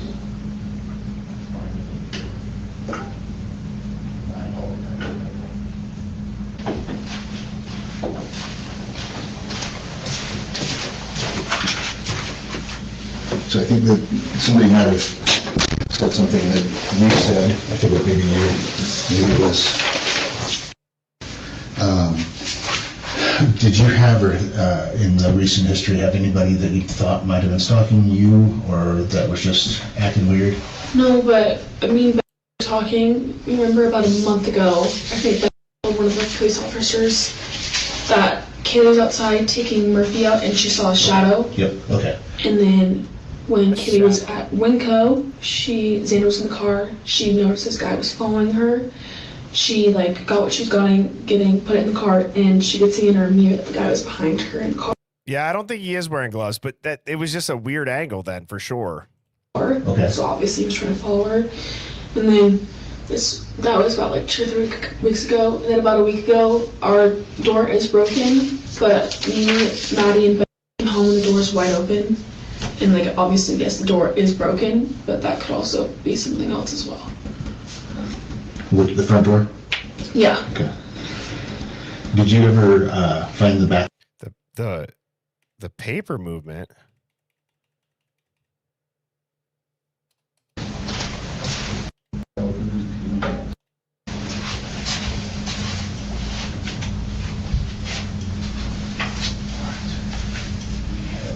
No way to tell who's doing that, so whoever wants to volunteer that, I am going to talk to this.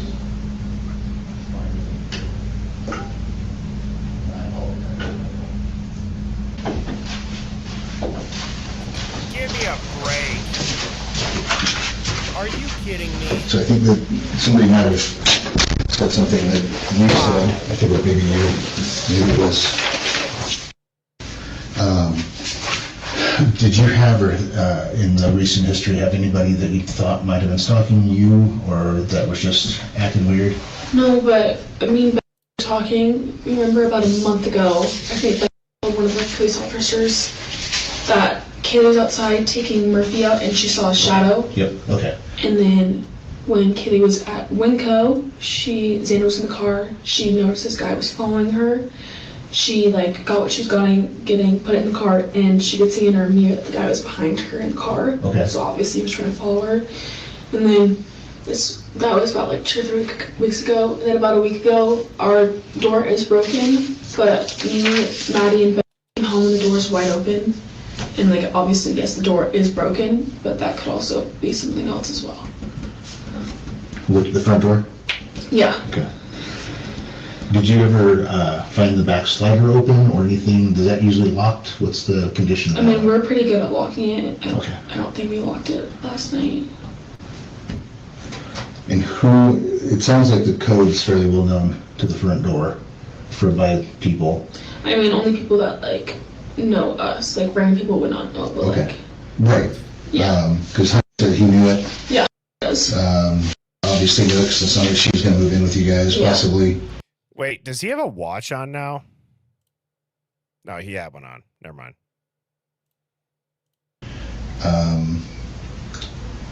Doesn't sound like he knew it. Mm-mm. Okay. Did Kaylee ever say anything or report that weirdness to anybody else other than you guys? No, because I mean, you can't. There's no proof, you know. Right. I can't really do anything about it, and. Again, just reminding people, we're trying to look through the lens of watching this for the first time. I mean, I agree, my pug Mimi. Why are we surprised? Again, I'm trying to watch this and not get triggered. Obviously, I just did with the papers getting moved. But I'm really trying my best to listen to this as if I'm hearing it for the first time. People are just weird sometimes. We didn't, obviously we were scared for a little bit. We didn't think much about it after that because there was nothing really weird after that. Did she see what kind of car it was that he was driving? Nothing like that? Mm-mm. Where did Kaylee work? She worked at home for a business, I believe. I can't remember what exactly it is. So she was just she works from her apartment? From her room? Okay. What about Maddie and Susanna? Where did they work? Maddie and Santa both worked at Mad Creek, and then Maddie also had a paid internship through this business as well that was online at home.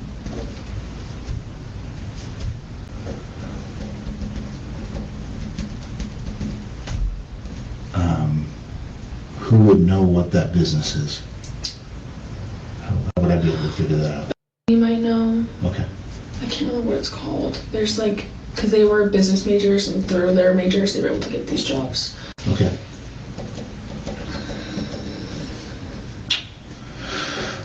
Okay. Yeah, I just, told me about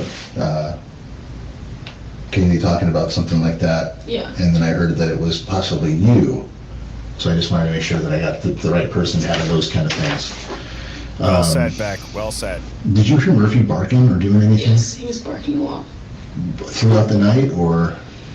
When I heard Kaylee go upstairs, he was barking a lot, and then I could tell that he was outside. I don't know how the police found him because he wasn't in the house. Okay. But he has a puppy, he barks, but he was barking a lot if there was someone there. And that was at 1:32, or was that around Like 4? when everything happened. And when he was barking, when you first heard him on barking after she was up there playing, did you hear him go outside, or did he start outside?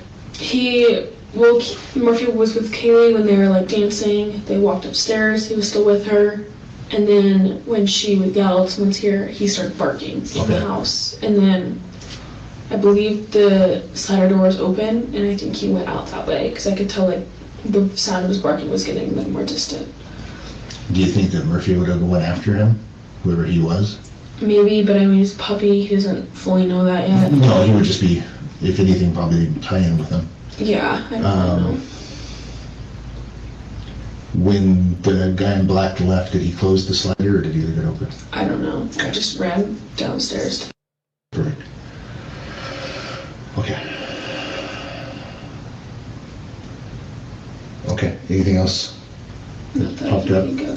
All right. I'm going to go talk to my guys who've done the other interviews and see if anybody's got questions, so that we can kind of start putting more pieces together.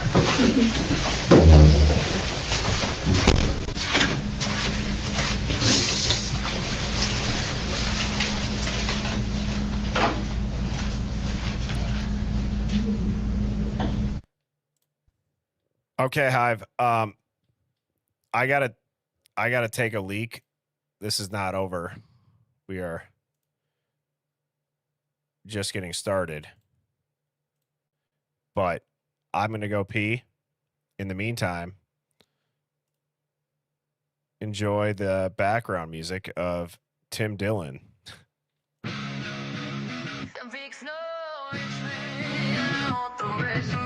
It was normal, it was fine.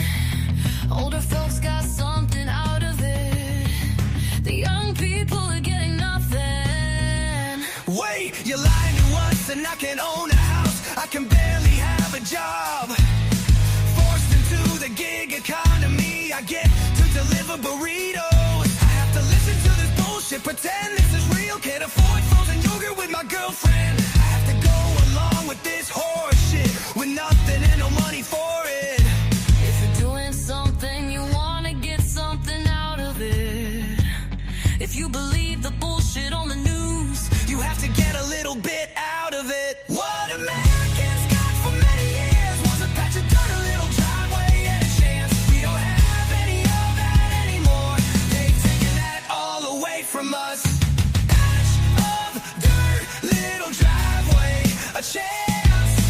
Patch of dirt, little driveway, a chance. and they pushed us into the hellscape of rent that goes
steady job, values that match. None of that now, we won't relax. Give it back, give it back.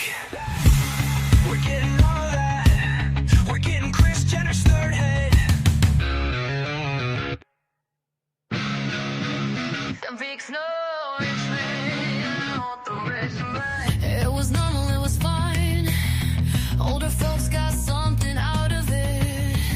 The young people are getting nothing. Wait, you're lying to us and I can own a house. I can barely have a job. Forced into the gig economy, I get to deliver burritos. I have to listen to this bullshit, pretend this is real. Can't afford frozen yogurt with my girlfriend. I have to go along with this horse shit with nothing and no money for it. If you're doing something, you wanna get something out of it. If you believe the bullshit on the news, you have to get a little bit out of it. What Americans got for many years was a patch of dirt, a little driveway, and a chance. We don't have any of that anymore. They've taken that all away from us. Patch of dirt, little driveway, a chance. Patch of dirt, little driveway, a chance. and they pushed us into the hellscape that goes up every year, and the propaganda's getting Now I want to hear the rest of the song. more disconnected from reality, more Orwellian. They're asking us to believe crazier and crazier things, while taking away the little bit most people have. People don't want to be billionaires. People want a house, a family, a little retirement plan, some money in the bank for an emergency. We want health care, a steady job, a community. Song is longer than I thought. People Jesus. that share their values. We're getting none of that right now. We're getting none of that right now. Shut the fuck up or give it back right now. Patch of dirt, little driveway, A chance. All right. That's enough of that. But yeah, I had to take a leak. I had to get a couple more carblesses. And the reason why I have this on is because, again, I want to give a huge shout out to Pavarotti, which I've heard Pav in his videos every now and again say, if you hype him up, people are going to, attack you and whatnot. Well, here's what I think about that. Let him attack the Hive. I have no problem at all giving credit where credit is due, as I would like that, to become a trend. A high tide raises all ships. And I think that when somebody points something out, like in this video, and when I saw what Redman had given me the super chat for, I was like, oh shit, I've seen this. This is genius. So this is at 1852 and 3052. Every time this is the second time now that I've put this on. I start sweating immediately. So I give him credit for not sweating his ass off and having to change out of a beanie. But Pav, great work, man. This is a great catch. So I'm gonna go ahead and play this. Okay.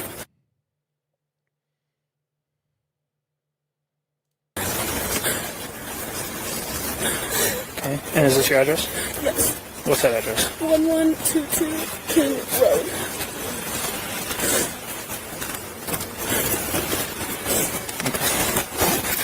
Is your driver's license right? Yes. Okay. How much have you seen on that? No, I don't really know. I just saw my friend when I called because we were so scared. We're like, can you please come help us? And that's all I saw. Told us not to go in. That man right there. That helped show you. Or did go in there. Yeah, and that's when he told us he needed to call the cops. Okay. Do you mind just waiting over there for me, please? I'm almost hate when I'm right about things sometimes. Me too, Pav. But what did you just see in that clip right there? I've been waiting a while to point this one out to you. I saw I've Dylan been pointing waiting at for Gunderson. this video, actually, when we got the Dylan statement. Did you catch what just happened right there? Yep. He asked, what all do you know about the, who's unalived in the house? And they try to block out a little bit of it. We didn't block out enough, though, because facts. Dylan was attempting to say, well, she had just seen Xana, and then she started calling for help. And watch and listen really closely. She said she called for help, and somebody came over, and somebody helped them and told them they better call 911. And she points and says, that man right over there that helped us. You're right. And one of the only men that are standing right over there that she's pointing to that helped her was Officer Gunderson. Officer Gunderson was the one that was standing over there. I'm almost certain that she points to and says, that man helped us and told us to call 911. And if you pay really close attention, though, to where she points when she's talking about the man that helped them, that told them to call 911, you'll notice that Hunter Johnson is standing off to her right. So when she points to the man that helped them and told them to call 911, she's clearly not pointing to Hunter Johnson because he's standing to the right. And then Hunter tries to walk into the scene because he knows that she just screwed up by saying that, in my humble opinion. Watch one more time. And what Shoe Girl just said is she wouldn't have called Hunter that man. So, again, I have no problem shouting out Pav. I think Pav does great research, and I think that Pav has call-outs like this, which are incredible. It certainly looks like she points at Gunderson. Whenever you want to do a live, Pav, I don't even know if you're ever going to see this, but I would love to have you on and into the Hive. I know you got a little bit of a tinfoil hat aspect to you. I can tell. It'd be fun. We should do it. How much have you seen on that? No, I don't really know. I just saw my friend when I called because we were so scared. We're like, can you please come help us? And that's all I saw. Told us not to go in. That man right there. I'll show you around. They did go in there. Yeah, and that's when he told us he needed to call the cops.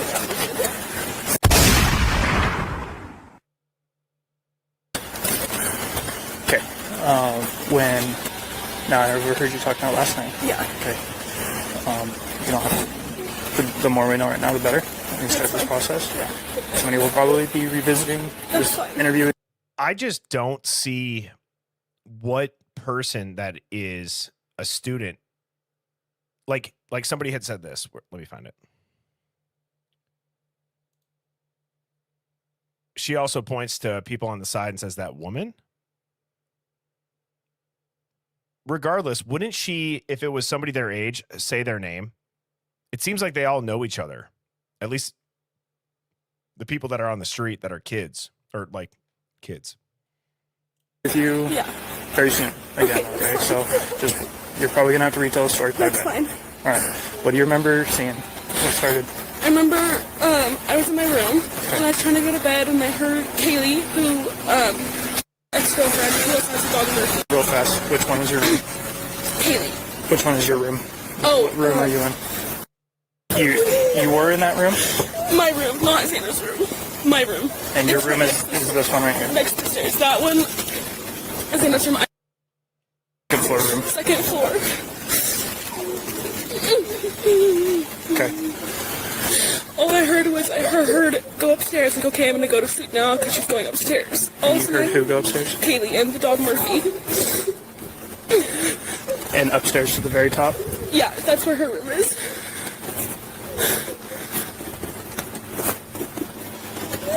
Okay. And then all of a sudden I heard her walking up. I heard her scream, and she ran upstairs because she saw someone. That's what I'm pretty sure she said. Someone's here, and she screamed and just ran downstairs. And I called for her name, but I jumped up and locked my door because I was so scared. And then I heard someone in the bathroom, and I heard her crying, and I heard some guy say that you're gonna be okay. I'm gonna help you. I heard some guy say that. I heard some guy say that. And I kept calling her name, but she wasn't answering. And then I opened the door for a second, and I saw this guy, and he was not insanely tall, but he was wearing all black and like this mask that was just covering his forehead and his mouth. And I locked the door, and I called, and I didn't know what to do. This is at 4 4 this a.m. morning? Yes. Okay. And so then I just ran down to You left here? I left my room down to she's that one with the white blinds at the very bottom. Okay, so this is the part where everybody says, well, wait a minute, but Dylan says it's Bethany's room at the bottom with the white blinds, indicating it's not the room to the right, it's the other room. But there's always a discrepancy. If they had already started pushing that they didn't want them to be in Bethany's room and her room was to the right, they wanted her to be in the other room that's not her room, well, then there would be an indication of that. And I assure you there is, because as she's starting to describe where Bethany's room is, it's almost as if she remembers mid-description and goes from pointing to the right to where Bethany's room probably really is, and then hurries up and points to the left and goes, well, the white room where the white blinds are. Watch.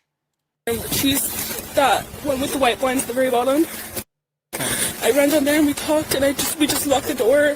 We didn't think anything of it. We're like, nothing happens in Moscow, so we just like tried to go to bed. And then we woke up, and it was weird because none of our roommates were up, and we called all of them. They were not waking up, and so me and like, this is weird. So I called and to come over, and then that's when all this happened. Who all lives here with you? Me, that woman right there. Who's Xana? Xana is the girl in there. Is the girl that lives this one? Yeah. Okay. Xana, how do you spell her name? Xana. Do you know if she has a middle name? Alexis, I think. Do you know what her last name is? Kernodal. K. I don't know how to spell it really. K. You know? RNODL. K-A-E-R. K-E-R. K-E-R. N-O. N-O. D-L-E. Okay. X-A-N-A. Okay.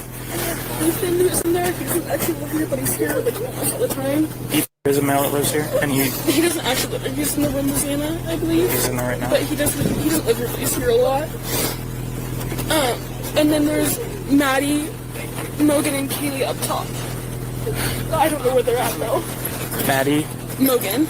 Maddie Mogan and Maddie Mogan. Yeah. And who? Kaylee Goncalves. She's the girl that I was talking about, Kaylee, who I heard her go upstairs and run back down the stairs. Okay. And the guy that lives here, his name is what? Or he's usually Ethan. Ethan. And you knew he was here this morning? No, I didn't know. I had no idea he was here. Okay. All right, describe the guy that you saw. I don't think he was a little bit taller than me, and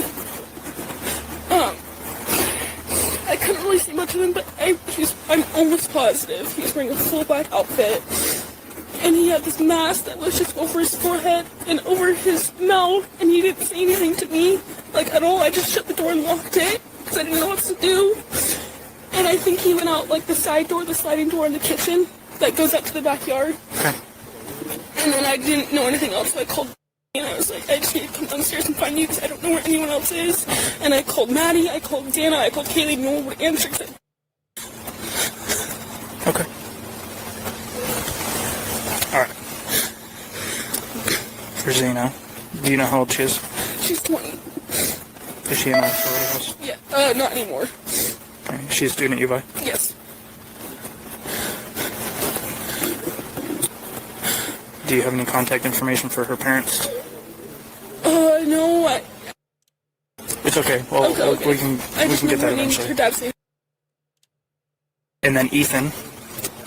E-T-H-A-N. And Chapin, C-H-A-P-I-N.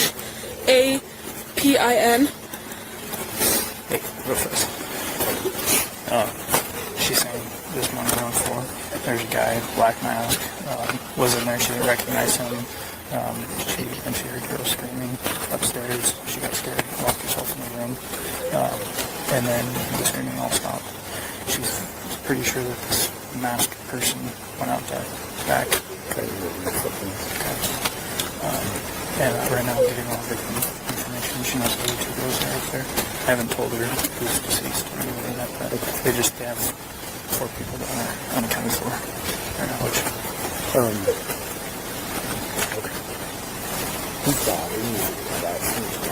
Whose dog? Who owns the dog?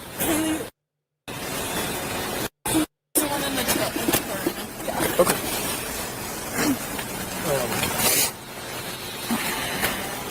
Tyson's on his way, and just new testimony getting. So there's another part that is coming up at 32 minutes, so it's 3 minutes away. He knows a bunch of the people who are all living here. I'm getting all their names, and then I'll finish collecting all their information. Okay. How old is Ethan? I apologize. There's a door downstairs next to the bathroom that's got a padlock on or a lock on it because We don't know. Okay. Who has access to that room? Okay. Yeah. So it's not something you guys normally do? No, we have no idea what it is. Thank you guys. So Ethan, how old is Ethan? I believe he just turned 20. 20, and it's Chapin, Chapin. Yes, I believe. Okay. Do you happen to know either of their date of birth? No, I know knows Xana's date of birth. Okay. No worries. And Ethan's also a U of I student? Yes, he is. And you don't see him here right now? You see, but pretty sure he's in that room. I think so. I think it's left told me. I don't know for sure. All right. And then the 2 additional roommates that aren't here right now. They're not. That aren't here with you. Yeah. What are their names? Maddie Mogan, Maddie Mogen.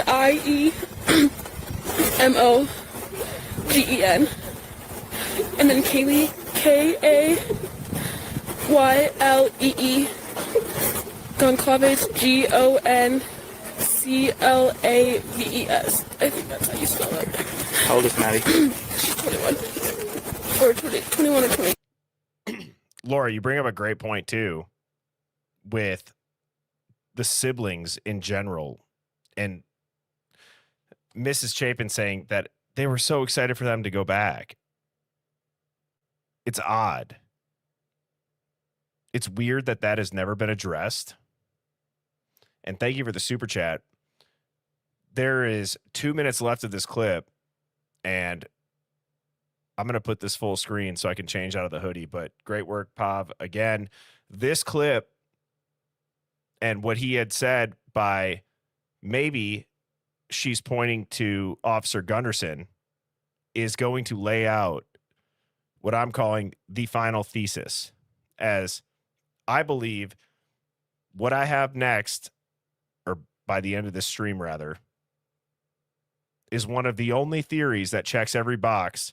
That isn't a ritual. That isn't a psyop. Well, there's aspects of it with the narrative. People died, but it explains, why don't we see the bodies? Why don't we see the body cam? Why are the photos redacted? Why is everything in the media so weird? Why are the families acting the way that they are? And I think that, personally, I've never heard this theory before. It was an original thought, and I'm excited to share it with you all. But this clip, funny enough that Redman had shared that, is what sparked it. I can't remember. They're both 12 or 21, but I don't know exactly. I think so. How old is Kaylee? Over 21. I believe she's 21 or 22. Sorry, I don't remember. It's okay.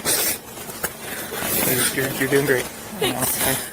I'm asking a lot of you, so I appreciate you. You're doing very well. Okay. I'm asking a lot of you, so I appreciate you. You're doing very well. Okay.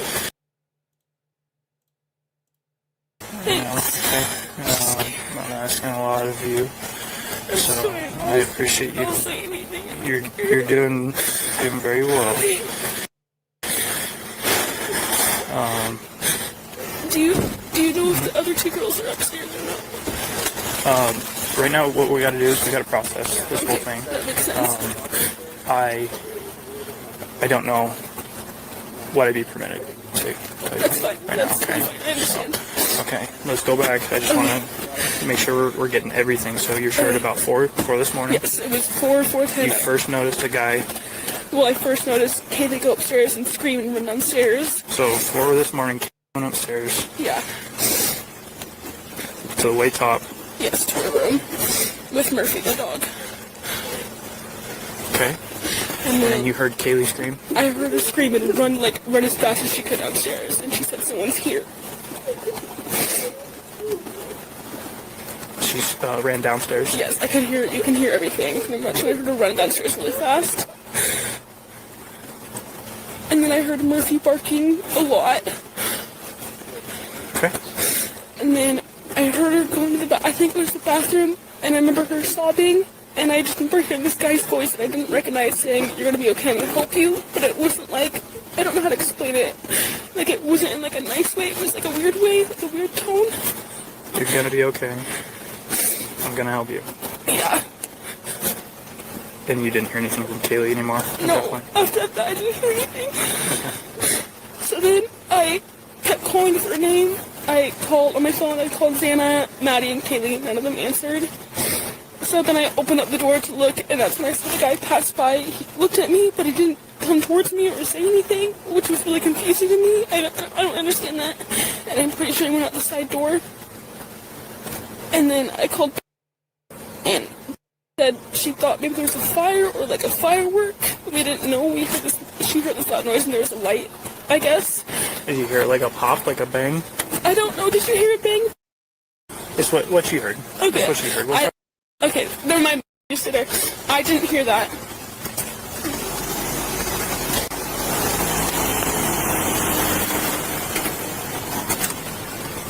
Hey, where are you going right now?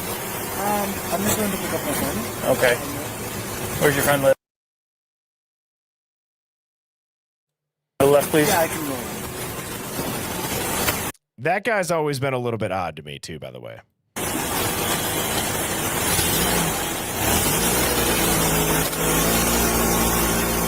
So you guys get the point with where I'm going with this theory.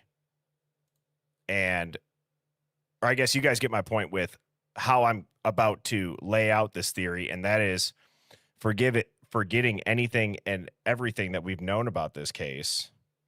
Hang on.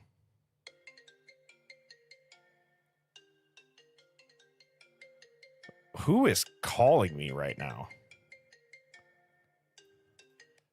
Is that Devil's Advocates?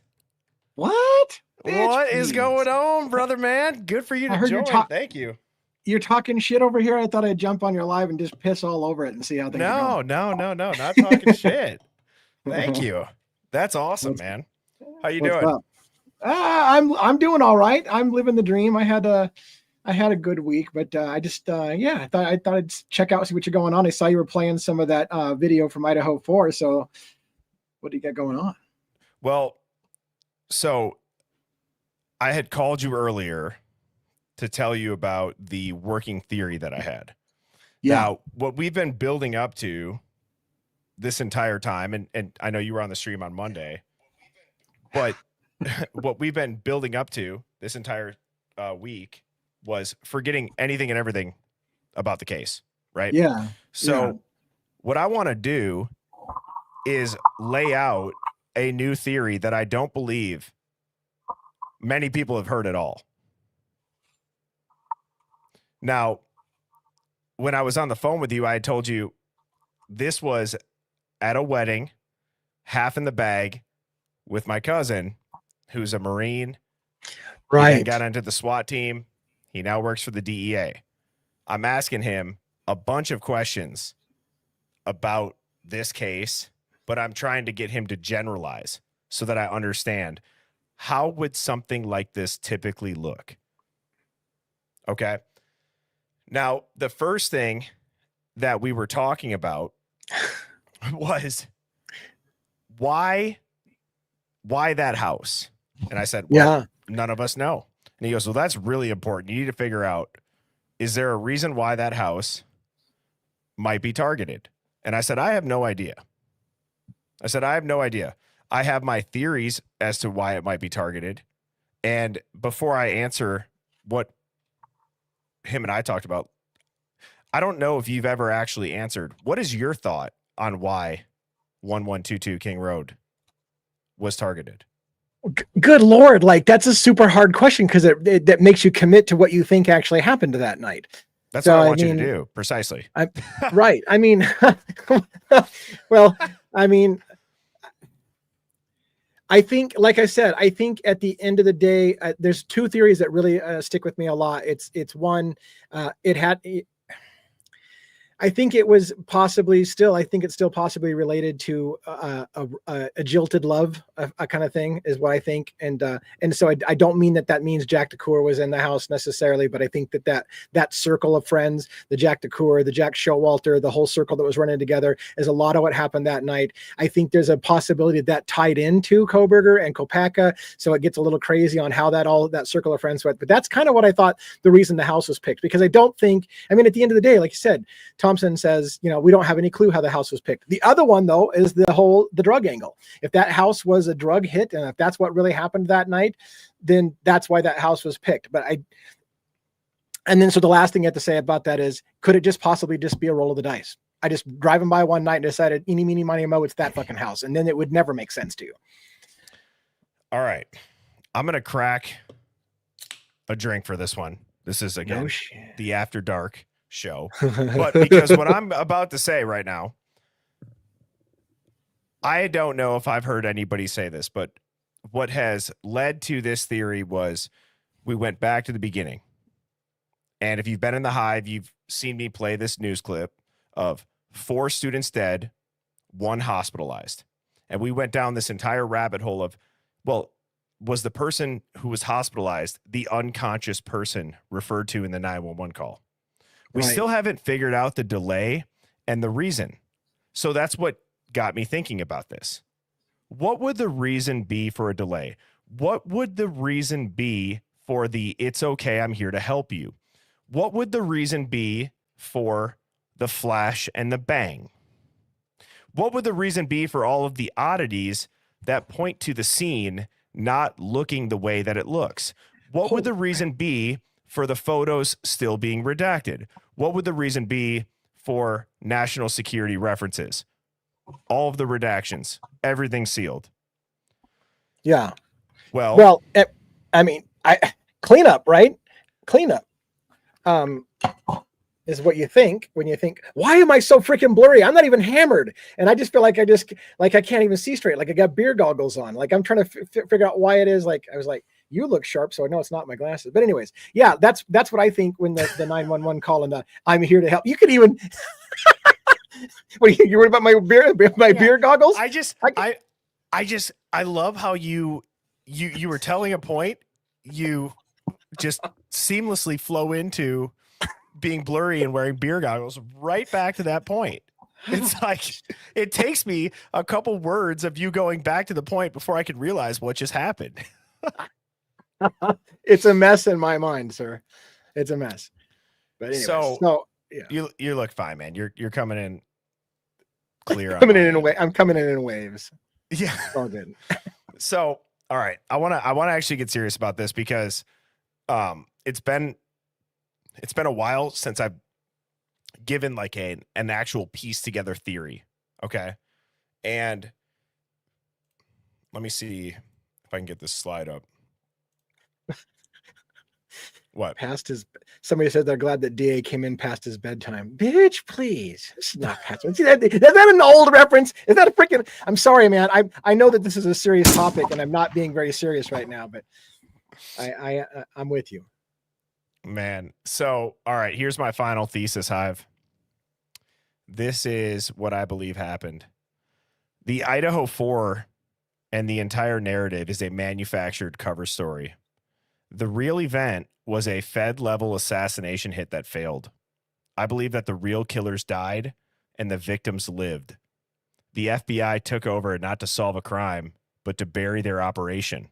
Brian Koberger is the digital sacrificial lamb that makes a story stick. So what does that mean? Well, if no one died who was supposed to, and the real story is that the roommates survived, what if they killed the intruders? Has anybody ever thought about that? What if it was a blown assassination attempt, and then this became a federal operation, cover operation, or a federal operation? Public misdirection built to smother what was really going on. Now you ask, what does that mean? Well, what if 2 or 4 of the roommates lived and 2 intruders died? What if the actual perpetrators never left the home? What if law enforcement didn't arrest the killer, they activated a patsy? And what if everything that came after all of this happening, meaning the clean timeline, the Kohberger footage, the tight affidavit, it was just the corpse of a failed operation? I do wonder if the reason why they're not blurring the footage and instead they're using black squares is because 2 attackers died in the house that night and 2 of the victims survived, or all 4 of them did. When Dylan says that she heard Kaylee run down the stairs and they both seem to see a flash and hear a bang, they don't want to allude to what sounds to be an obvious gun. Why? Well, that's going to distract from the main narrative, but it would also distract anybody from thinking, what if the girls were strapped? What if Ethan was strapped? What if they killed the people that came to try to assassinate them? What if they knew people were after them?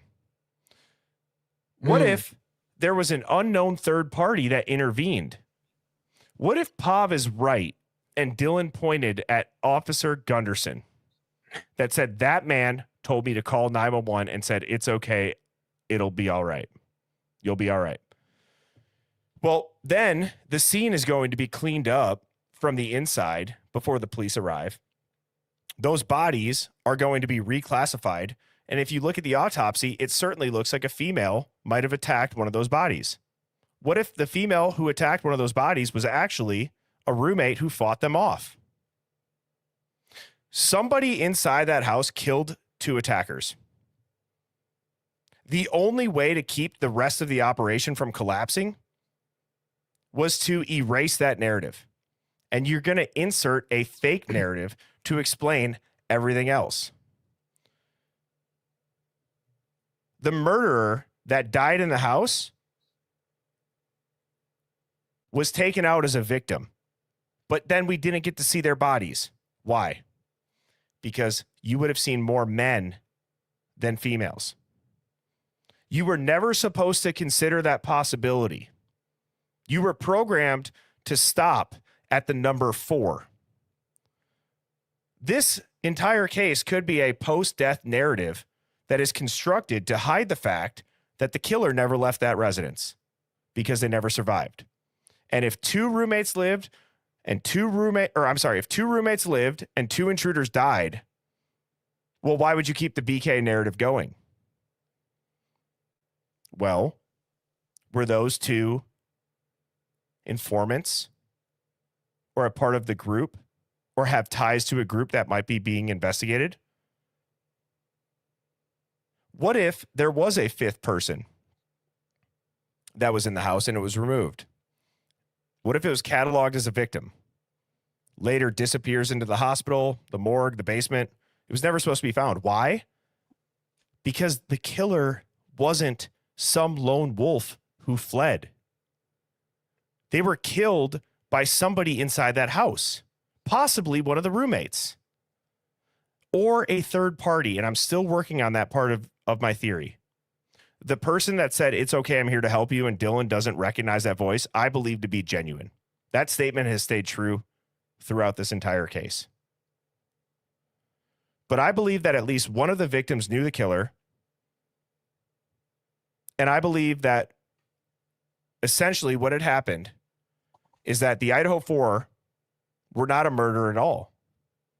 They were a botched gang hit on federal witnesses connected to ongoing investigations into the area Knights, or a cartel-linked trafficking network along the Pacific Northwest corridor, I-90, Highway 95. The targets survived. the intruders were killed by the girls.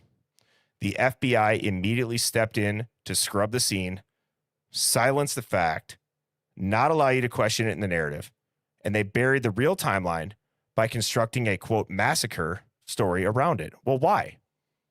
Because that hit, it wasn't supposed to fail. It was actually a miracle that it didn't fail. 2 of the roommates' families were already cooperating with federal forces.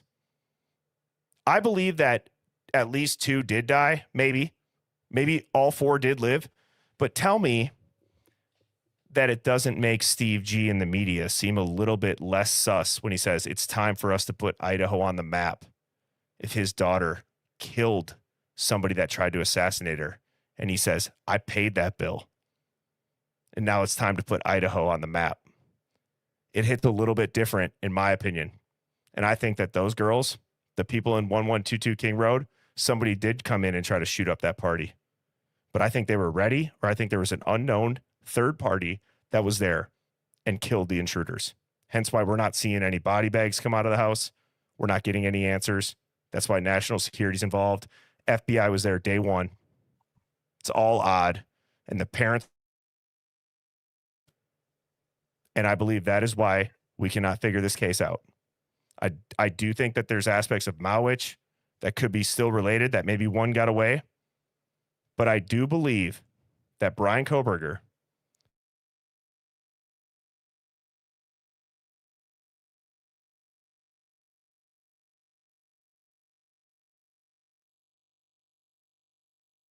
just cut me out. Am I back? You froze. You froze. What did I cut out on?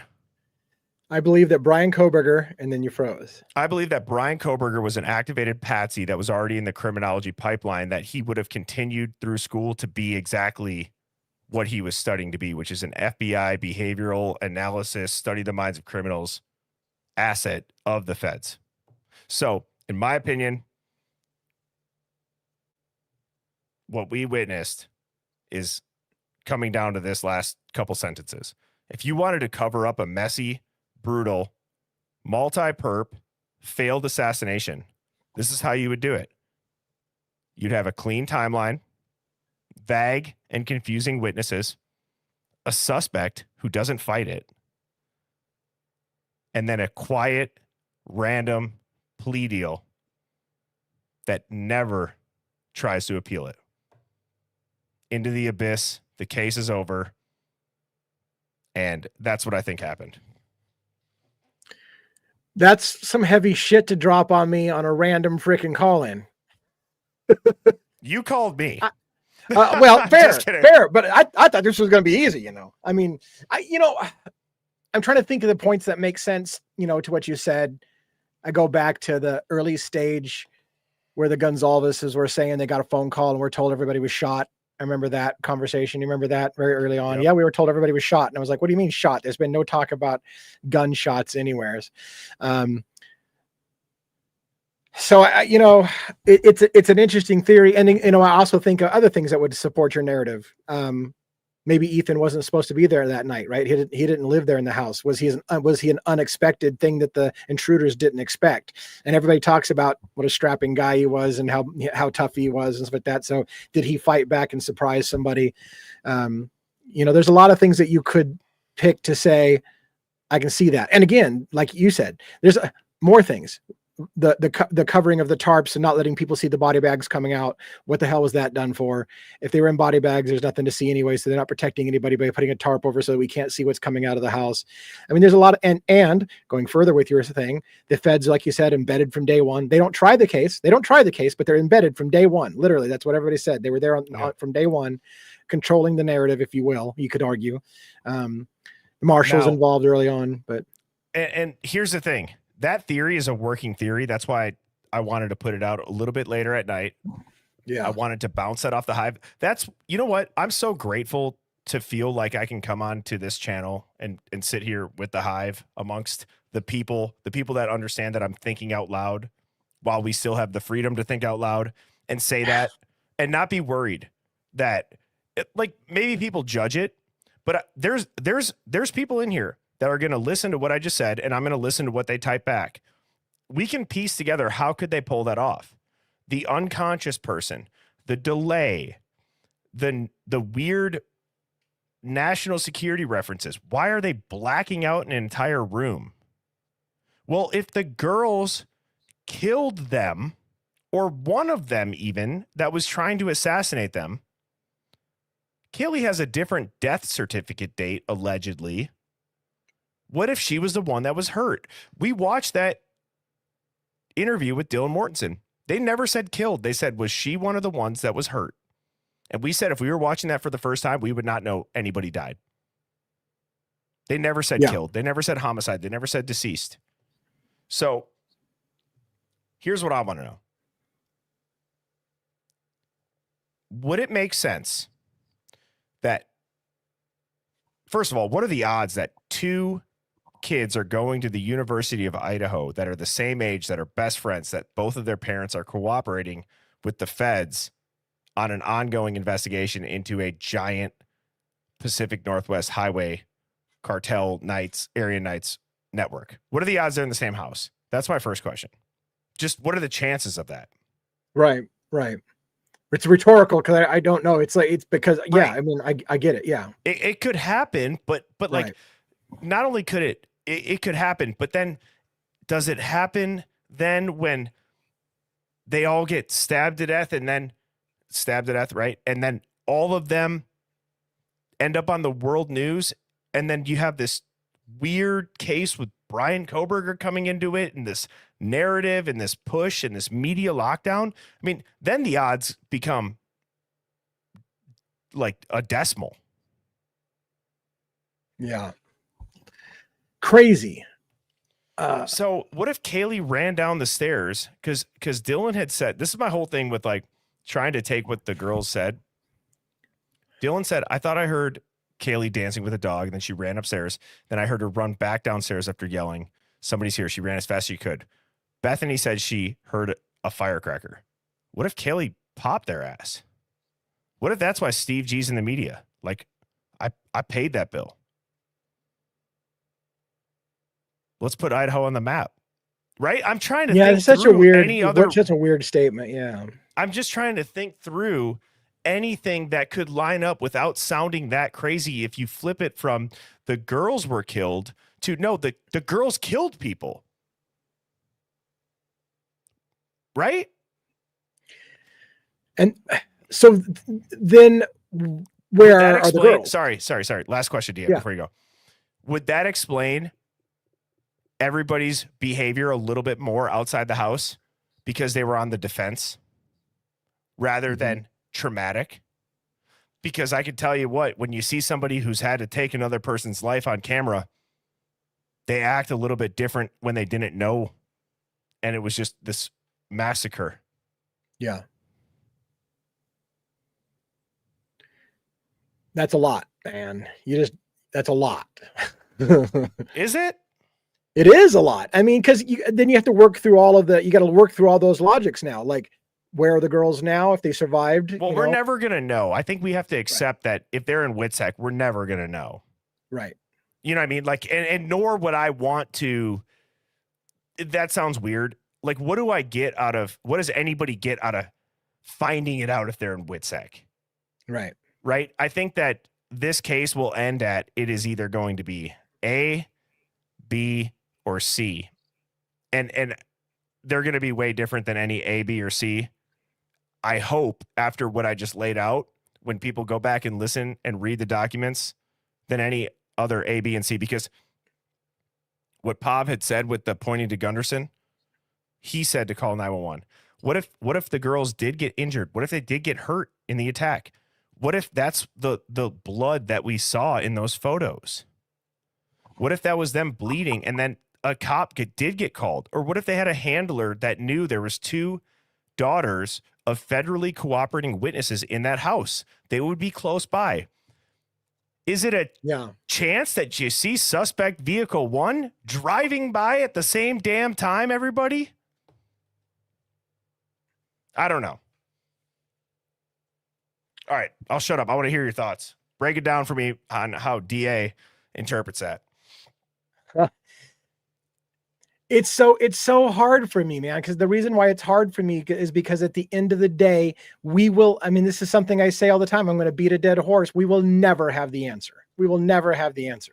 So it's very difficult because at the end of the day, it becomes pick your favorite narrative. It'll never be proven. I mean, do you see, Bertie, a scenario in which anyone's going to prove anything that you said? Is there a scenario you think that comes out and we see proof of it? No, but I don't think we need it to come out. Do you know what I mean? Yeah. I like, not only do we, if it is that, it won't ever come out. Like does there really need to be this grand reveal? Like you had brought that up. I'm curious, like, why do we all need this grand reveal? Does the deep state ever grand reveal like, hey, everybody, we've tricked you into this AI deep state hellhole? It's for your own good, right? Nobody reveals it. There are very smart people that could pull something like this off.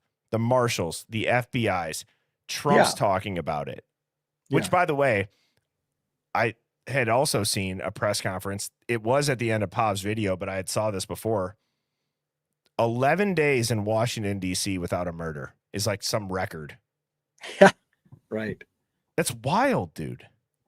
You know, this is related and not related. I saw a news story, was it today or yesterday, about the ruling by a judge recently. What was her name?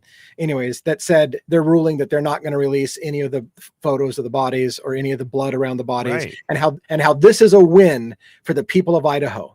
And I get that there's a certain amount of people who are going to think we're disgusting by saying we want to see the bodies, but they think it's a win for everybody that we'll never get to see and never be able to put that to bed. What a win today it is for Idaho. We don't ever have to show you the bodies and we never have to show you blood. What a great day it is for America. Like, are you kidding me? That's right. The takeaway. We will never get to see the proof. And that's a great win for everybody. But to what Holly just said, this was never supposed to make sense. Why? And I do believe that I just answered why. Because let me ask you this. From a public facing narrative standpoint, if you, me, or anybody in the Hive was running the FBI or the powers that be, would you want to come out and say, hey, everybody, we were investigating the area knights of the cartel that would launder money and drugs through Greek life along the Pacific Northwest Highway. 2 of these girls who were victims, their parents cooperated. We knew that they cooperated. We were supposed to have them under watch. They still got to them. Or, hey, that what I just said is still happening. And they tried to assassinate them, but luckily the girls and the people in that house had their head on a swivel and they blew them away. They saved their own lives. Now they're in WITSEC. Does that make it any better? Or is the best option Brian Koberger? Because in my opinion, the best option is Brian Koberger to put in the public. Yeah. And I'm sorry, that's not what people want to hear. Because, but guys, that is why the court cases the court documents, why is there not a line from New York to California of defense attorneys wanting to step in and prove reasonable doubt for Brian Koberger? For God's sakes. Why are they hammering this narrative? Why did Dateline and Amazon and James Patterson not have to switch the release date of their books that probably took them over a year to make? I'm telling you that those people inside of 1122, it's like the Marshawn Lynch quote, like, I know I'm going to get got, but I'm going to get mine more than I get got, though. I think they fucking got them. And I think that that's why they're not releasing these photos. And I do think that a police officer might have been on scene. And I do think that there might have been a cleanup. I had said when we were watching, when Tommy Jude was on my show, I believe it was Snyder's Body Cam. It was like Gunderson and then the 2 like top guys. I'm like, they look like they already know what happened. They sound like they already know what happened. Maybe they do. Right. Like, DA, I want you to go there right now. It's 11:30 Central. I want you to go there. I want you to wrap your head around, if you were running a task force, Would you want Brian Koberger? Would you want a successful assassination or a failed assassination in that situation? Which one would you pick? 1, 2, or 3? 1 being Koberger, 2 being successful, 3 being failed. I mean, Koberger is the easy answer for everybody, but and everybody's going to go to bed at night feeling better about it. So it's the easy answer, but I don't know, man. It's deep shit to. Like I said, if I have to, in my mind, I have to work through all that shit again and go, okay, does this make sense? This makes sense, but yeah. Can I ask you what? Can I ask you this? Like, what from what I had said wouldn't line up with the narrative? I mean, the hard part is the number of people who have to lie. Right? The number of people that have to go on TV and the families that have to put on an act when that's not what happened, unless of course the families themselves were lied to about what happened. So yeah, so if the families believe that their child died and they really got spirited off and the family doesn't know, but it's the amount of people. That's the thing. That's the hard part, is the amount of people who have to convincingly lie about a cover-up of that level. But well, I see that to an extent. I'll challenge you a little bit on it. And that is, what if everybody but the people handling the case and the family members of the surviving roommates knew? Yeah. I'm sorry. I believe 20 people could hold it tight to the vest. And I Yeah. believe that those 20 people could hold it tight to the vest enough where the media machine would exasperate it far beyond it ever getting and out. I can't remember how many people retired or quit. Almost everybody. Yeah. Yeah. So like, dude, like that's why in a way, like when I was like, maybe you should come on and be a surprise guest right after I dropped the series. That's why I called you about it before, because what I'm trying to work through is what is the giant hole in that theory that would obliterate it? Remember when I asked you that? I'm like, yeah, I was talking to you and I'm like, I'm going to say this tonight. Yeah. And what's going to destroy the whole thing? What could destroy? And I thought about it since we talked. I mean, Hive, is there anything, again, not from what we've heard, but does anything make less sense with that theory?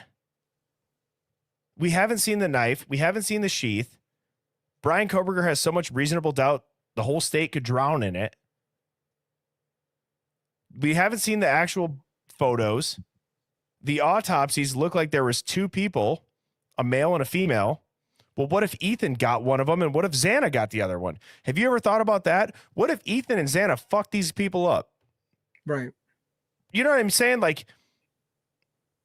people don't know where Ethan and Xana were the whole night. We're still going off hearsay. There's no pictures. There's no video. There's no photos.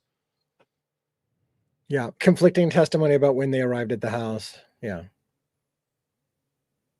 Steve G saying Idaho on the map, just the way that they're doing it. And like every family seemed to have a role. And have you noticed that the 2 families that were cooperating were not in the media? Come on, dude. Right. You got the Chapins that are now the face of Othram. Steve G's all over every fucking news nation. Yeah. The 2 families that were cooperating, their parents that said that. Come on. I don't think I'm sounding crazy right now. And I'm being serious. I know I have my tinfoil hat on, but I mean that. I really thought through this. Like, that might be, and to this point of what were they all watching at the grub truck? There was somebody that used to tune into the Hive. We never got the time dialed down. There was a giant UFC fight that night for a belt. It was something Adesanya. And it would, I haven't worked out if it was in New York or where it was, but a lot of people have speculated that they were watching the knockout of a title, like a belt championship fight. And it was Adesanya that everybody heard. Yeah. Yeah.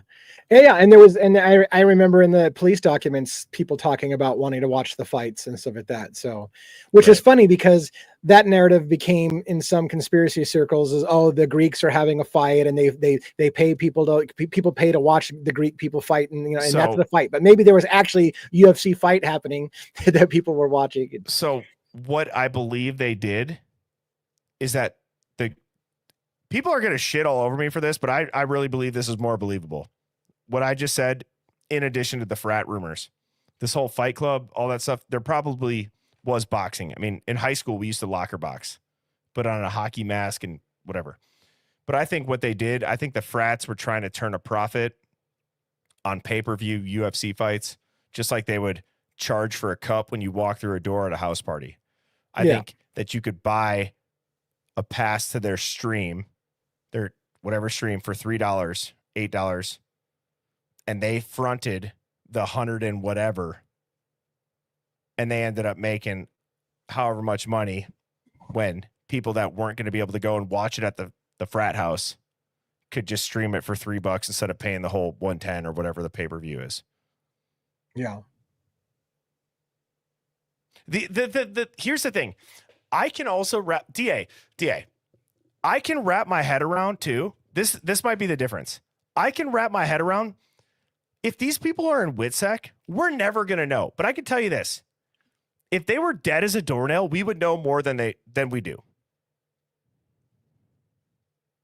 Does that make sense? Somewhat, yeah. If we haven't seen have we not seen the autopsy reports to this day? I can't remember. We've seen the reports, but no photos. Right. Right?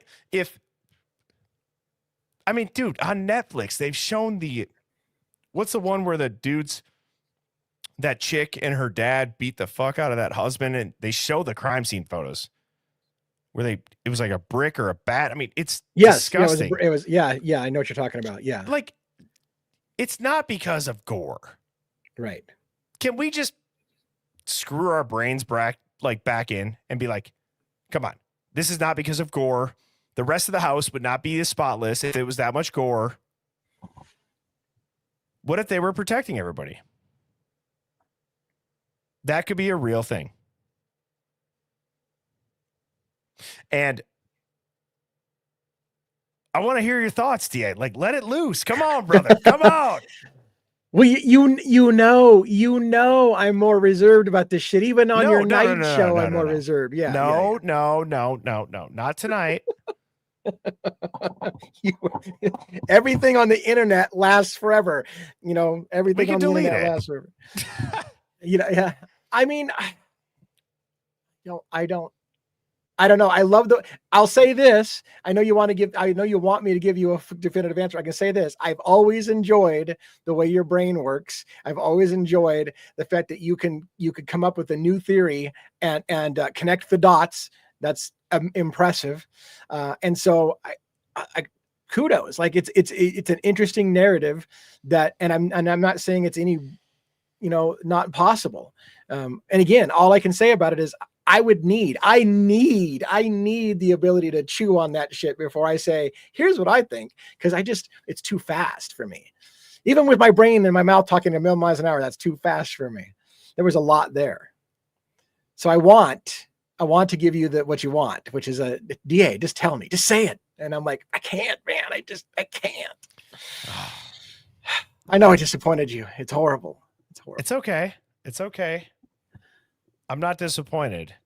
I'm mad. No, I'm just kidding. I'm coming to whoop your ass. No, I'm fucking with you. No, dude, you're fine. You're fine. But it is a lot. It is a lot. And I knew that it was different. That's why I called you before. Right. Yeah. Because my theory, my thought process on the theory was, what am I forgetting? There has to be something. Could it really be? Because I've gone into WITSEC. I've gone into how all this shit doesn't make sense. Yeah. Like, I've looked into the parent company of the moving company and the cops moving everything out of the victims and the survivors. And then, that hub of the moving company in Moscow shuts down within a week. Dude, there's so many in the tearing the house down. Like, so much of the story. I get it. Tearing the house down. I'm telling you, those girls capped their ass. That's what happened. That's why the gunshots. That's why you had the gun expert. That's why on Linda Lane earlier, the two timelines might be right. It might be right. For all we know, whoever was trying to kill them sent in one person or two people. They got their ass when the girls were out at the corner club. Then the girls got home and they just so happened to try again or go check up on who tried to make the assassination, and bop, they got him again. Who knows? But that's why you don't see the bodies. It answers every question that we've had that doesn't make sense. The national security, the redactions, the sealing. They're sealing motions to unseal documents. Why would you do that? I know it's the fuck. I know that all that stuff bothers me a ton. Like, why are we still sealing shit? Why are we? Anyways, I mean, guys, like, I'm not trying to go off the rails and say some giant conspiracy. I've looked at this case a lot. I'm telling you, I think that the girls killed the people that tried to kill them. I do. I genuinely do. And they couldn't blow that operation. So if anything, to the higher ups, the FBI probably hedged their bet that they would lie on the news. They would lie on the news. The gang or whatever, group sent them after them. They'd eventually figure it out. Right? That's why they waited 30 days. That's why they waited 4 days for the press conference. They wanted to have all their ducks in a row. That's why they said in the public it's an ongoing investigation. So nobody is, I guess, going to blow the lid on the fact the FBI knows that there was a failed assassination attempt on two federally cooperating witnesses' kids. Yeah. It's when you say it like that. Brian Koberger's car looks so goddamn clean because they fucking rented it from Hertz to match what they saw on the cameras. They professionally detail that shit. They made him this guy who cleans and washes his hand constantly, and he's doing all this shit. Dude, I'm at the point where Will, the guy that came on my phone, is a fucking FBI guy. I think he was running with that narrative. I'm not even joking you. I've questioned that shit at this point. Yeah. God, I remember Will. And Will's a very nice dude. If he's playing a role, I got, okay? Like, but I've thought that thought. You know what I mean? So, and why do you think nobody was devastated? Why do you think that everybody's behavior was off? Because the girls fucking killed them, bro. You're going to tell me? Let's be honest. We had, at least in my house in college, like, again, I was in the Midwest. I don't think it's that different than Moscow, Idaho. We had a lot of guns in our house. We had hunters. We had country boys. I don't think it's that unrealistic. We've seen them with machetes playing Fruit Ninja in real life. Right. I mean, what else explains all the oddities? There is a lot of all I can tell you, man, is there's a lot of oddities and a lot of stuff, like I said, would make some sense on the narrative. If Kaylee screened, so this is Dylan's progression. She heard Kaylee and Murphy dancing, then run up the stairs, right? Yell, "Someone's here," and run down the stairs. Am I misremembering that? Because I really thought about, could that be the thing? And then Bethany hears the pop and the flash. What if Kaylee ran upstairs and got her gun? Yeah. I'm sorry. You're going to tell me, dude, Ms. Birdie carries. I carry. I think you should. Crazy people out there. Fact. You know what I'm saying? Like, maybe people disagree with that whole, my dad was a gun salesman, and I've always, like, it's not to flex the gun. It's like, if you're going to pull your gun out, it should be if you're about to die. That's the only time. You don't flex it. You don't do anything. Like, but I'm saying in that situation, if she knew and maybe she was involved in it, who knows? Say something. Oh my Say God. something. I know. You, man. I'm gonna take a leak. I'm gonna have one more drink. And when I come back, Say something. I'm giving up on you. Dude.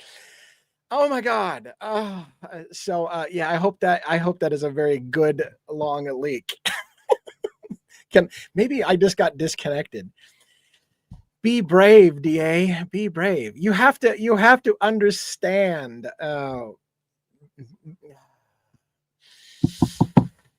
Yeah, I needed to be in Friday night mode for that shit. And not my shit. I don't mean what he's saying is shit. What I'm saying is that's a lot to spring at one time and go, okay, hot take. What do you do? Because if you know me well enough, if you know DA well enough, I don't do hot takes without thinking about it. So you should know that's my thing, which is why Birdie loves to twist me on a show and make me embarrassed and go and sand crab out of that shit. So yeah, it's a bit much.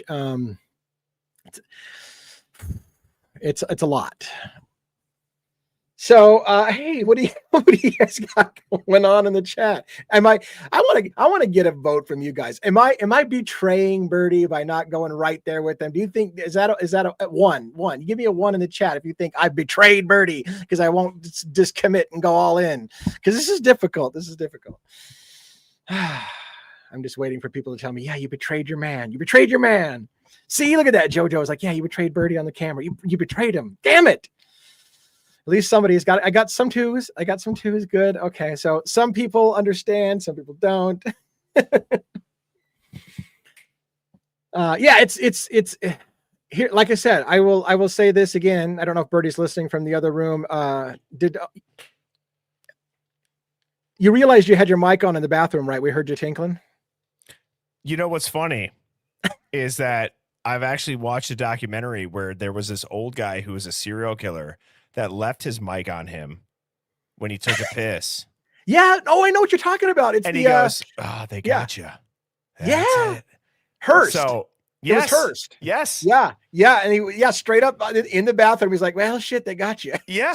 That'd be the worst. And he even said, of course I did it. I did it all. Right. Yeah. He's like, it was actually so like, oh my God. The most famous leak in America. Yeah. Literally. Yeah. Of course I did. All right. What did I miss? I made them vote on whether or not I was betraying my man. I said, do you guys all think I just betrayed Birdie, brought him on there, and I just threw my friend under the bus and betrayed him on camera? I said, give me a 1. You know what the first came out? A bunch of 1s. I betrayed Birdie on camera. Now, fortunately, some people came to my rescue and said, dude, you're not betraying him. You didn't betray me. Relax. No, you didn't betray me. I'm just, what's a different word for, it's like, I'm not mad. I'm just kidding. You didn't. Yeah. Don't go away mad. Just go away. Get off my show. No, that's why. But just so everybody in the Hive knows, no, I called DA earlier this afternoon to talk through exactly this. Because I don't know. I'm like, the autopsy's having what even the defense expert is saying. It looks like there was 2 people that potentially attacked, a male and a female. Like, what if that was Ethan and Xana that attacked them? What if they just flipped 2 of the victims for the intruders, rather? Again, that is the whole point of this exercise. Like, we're going back to like, I got to get this motion activated damn thing. I've noticed your cameras are shifting around a little bit on us. Yeah.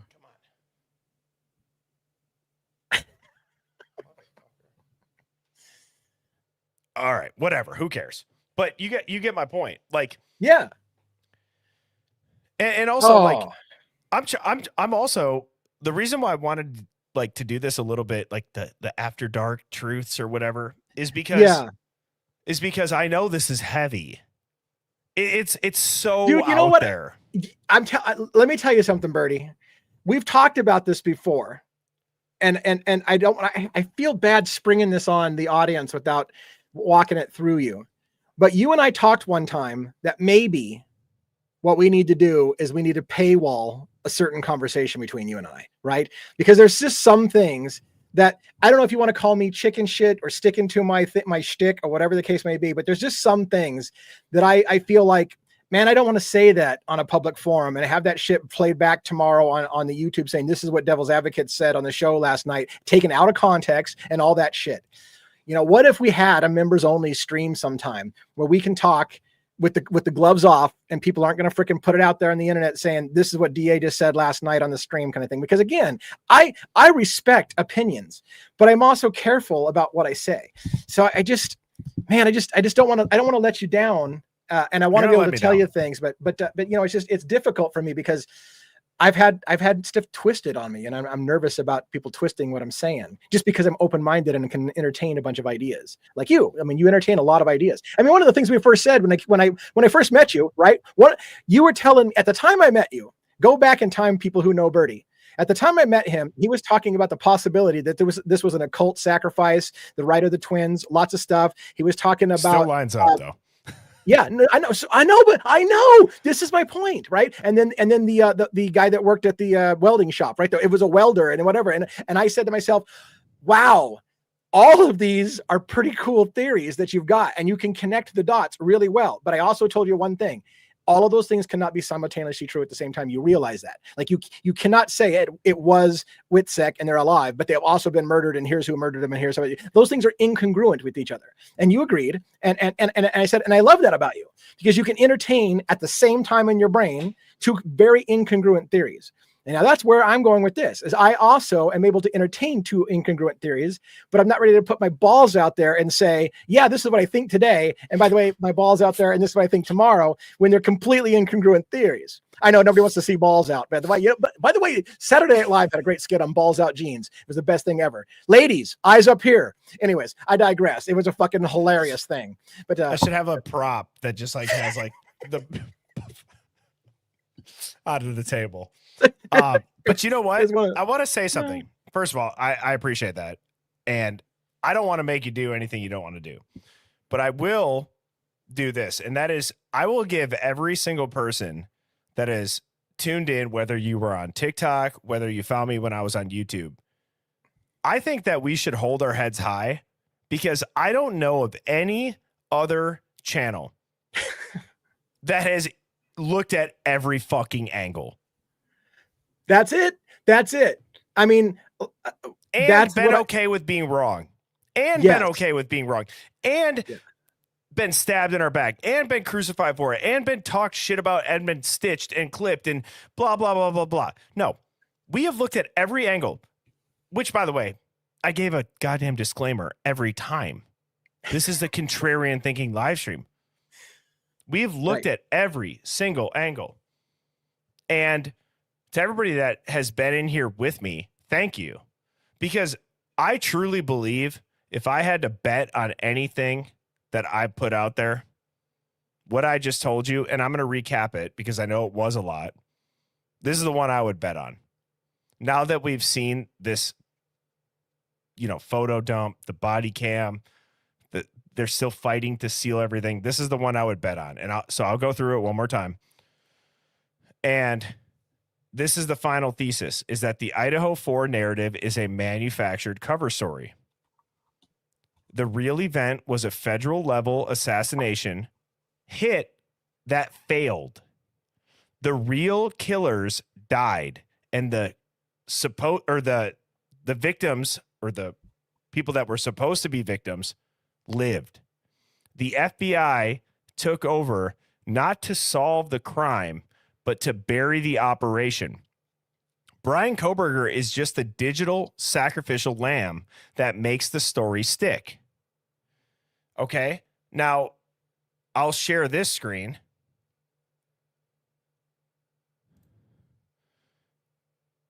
And these are my notes that I read, or that I was reading. Let me move us. Oh, my face is over the. I'll put us down at the bottom 1 second. So I don't think the Idaho 4 murders were a murder at all. They were a botched gang or a contract assassination on federal witnesses connected to ongoing investigations into the Aryan Knights, cartel-linked trafficking, and drug pipelines on the Pacific Northwest Corridor, I-90, Highway 95. The targets survived. The intruders were killed by the girls. and the FBI immediately stepped in to scrub the scene. They silenced the facts. They buried the real timeline by constructing a massacre story around it. Everybody says, why? Because the hit wasn't supposed to fail. 2 of the roommates' families were already cooperating with federal task forces. Newsflash, there's your fucking motive. Sorry for the F-bomb. That's the motive, everybody. That is the glaring you in the face motive right there. Yeah. That's not a conspiracy. Right. That's a great one. Right. Now, I believe the murderer, and I'm sharing my notes with you guys, so you guys will see this. This is what I was reading. I have this off to the side, so whenever you see me glance when I'm preparing, that this is what I'm kind of looking at. I'm trying to look at the chat and look at this, but here's what I had said earlier, is that the murderer or murderers, they died in the house. They were taken out as a victim. You were never supposed to consider the possibility that 5 people died. Not 4. You were programmed by the media to stop at the number 4.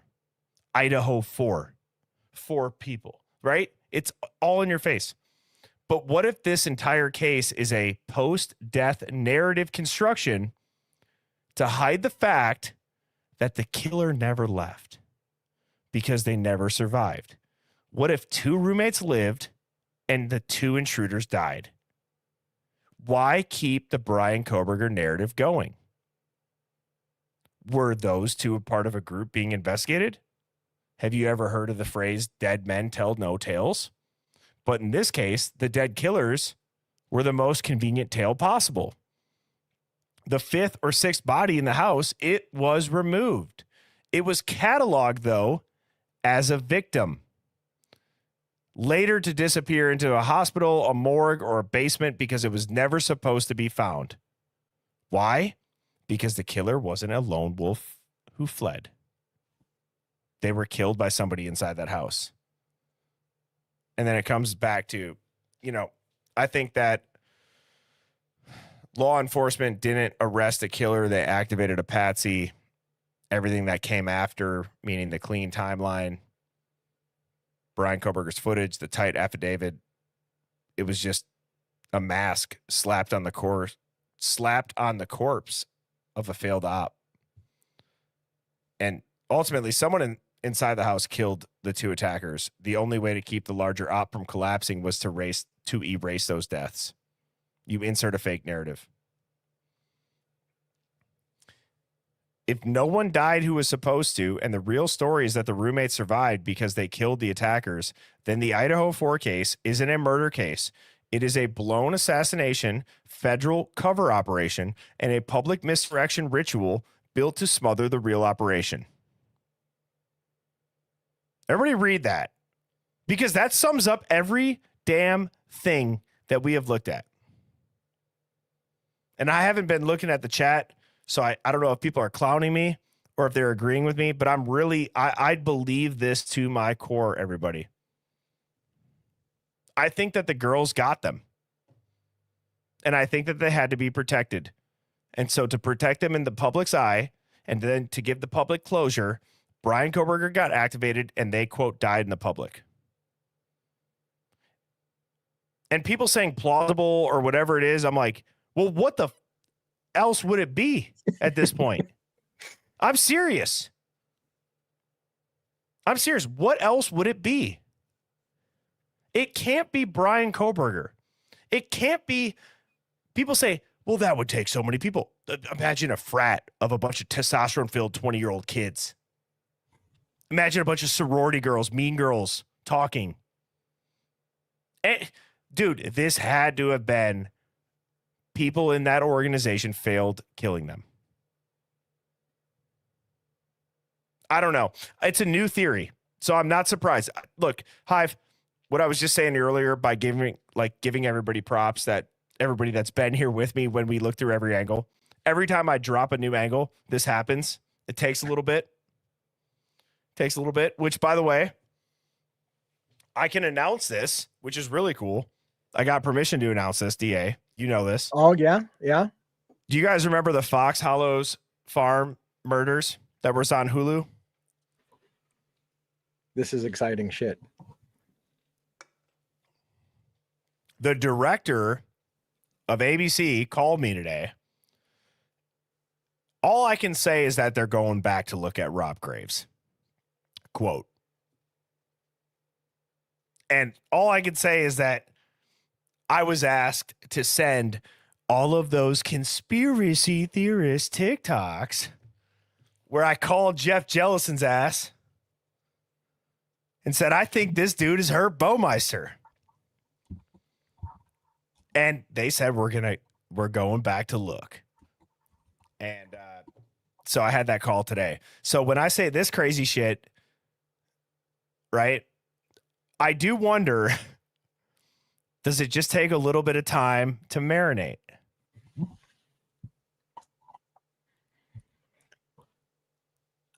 How you doing?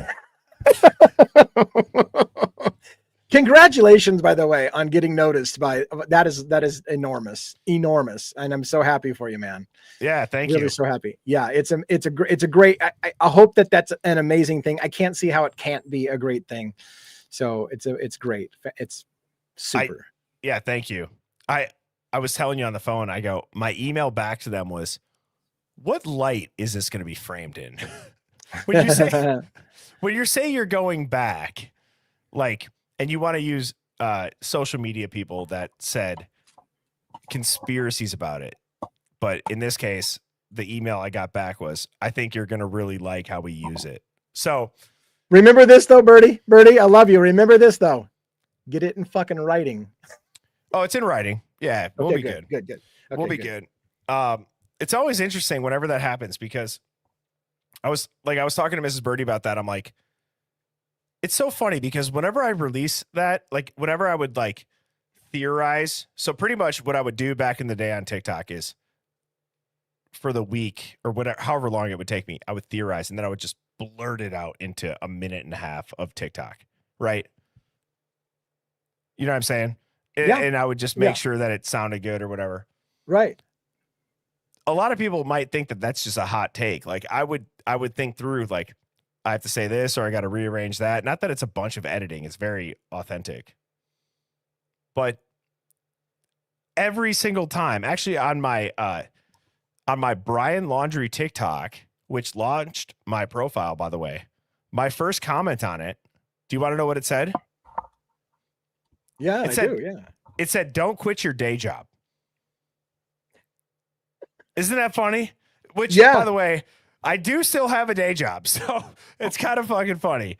But yeah, no, I got that too. I when Idaho when Koberger pled, oh, DA, you're gonna have to get a real job now instead of making money off of people after people's tragedies.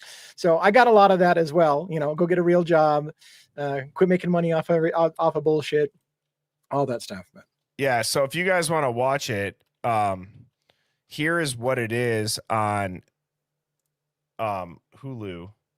So this is, I'm not on this obviously yet. But they're going back to film. That's what it's called. And I had to take them down and make them private, so you won't find them on my TikTok anymore. But that's fine. Yeah, that's very exciting. And I might make the news as well because as I'm heading to New York in a couple of weeks, I had an idea and I had a cop tell me you're going to get arrested. So just stay tuned. I might be on the news. Wait. What? I can't even tell you more. I got an idea for New York.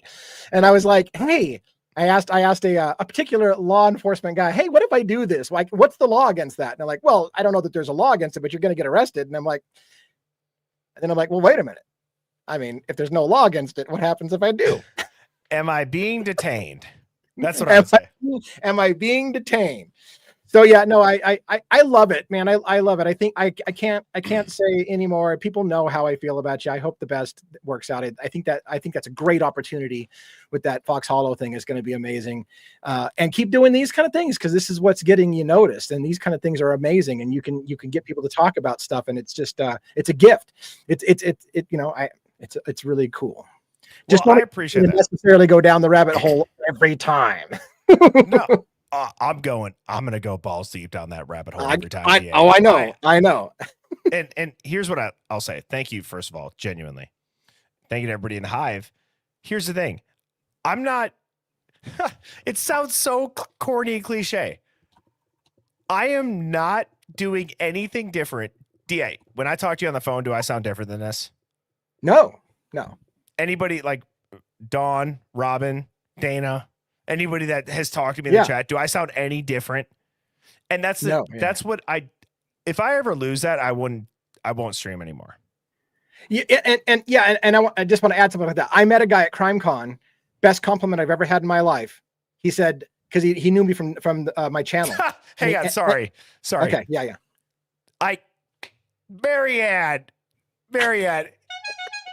that's on me. Mildly. Come on now. Because we were talking about they were just mildly partying at 4 a.m. And Marianne. I love inside jokes. It's a top dog and a clown horn. I love that. Sorry, DA. No, I was just going to say the biggest compliment I think I've ever had since I started doing this is I got a guy that met me at CrimeCon because he liked my channel.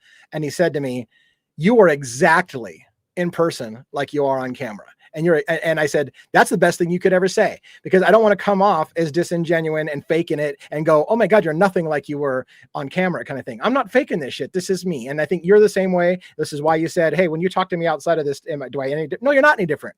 That's why people resonate with you, because you're the same off camera as you are on camera.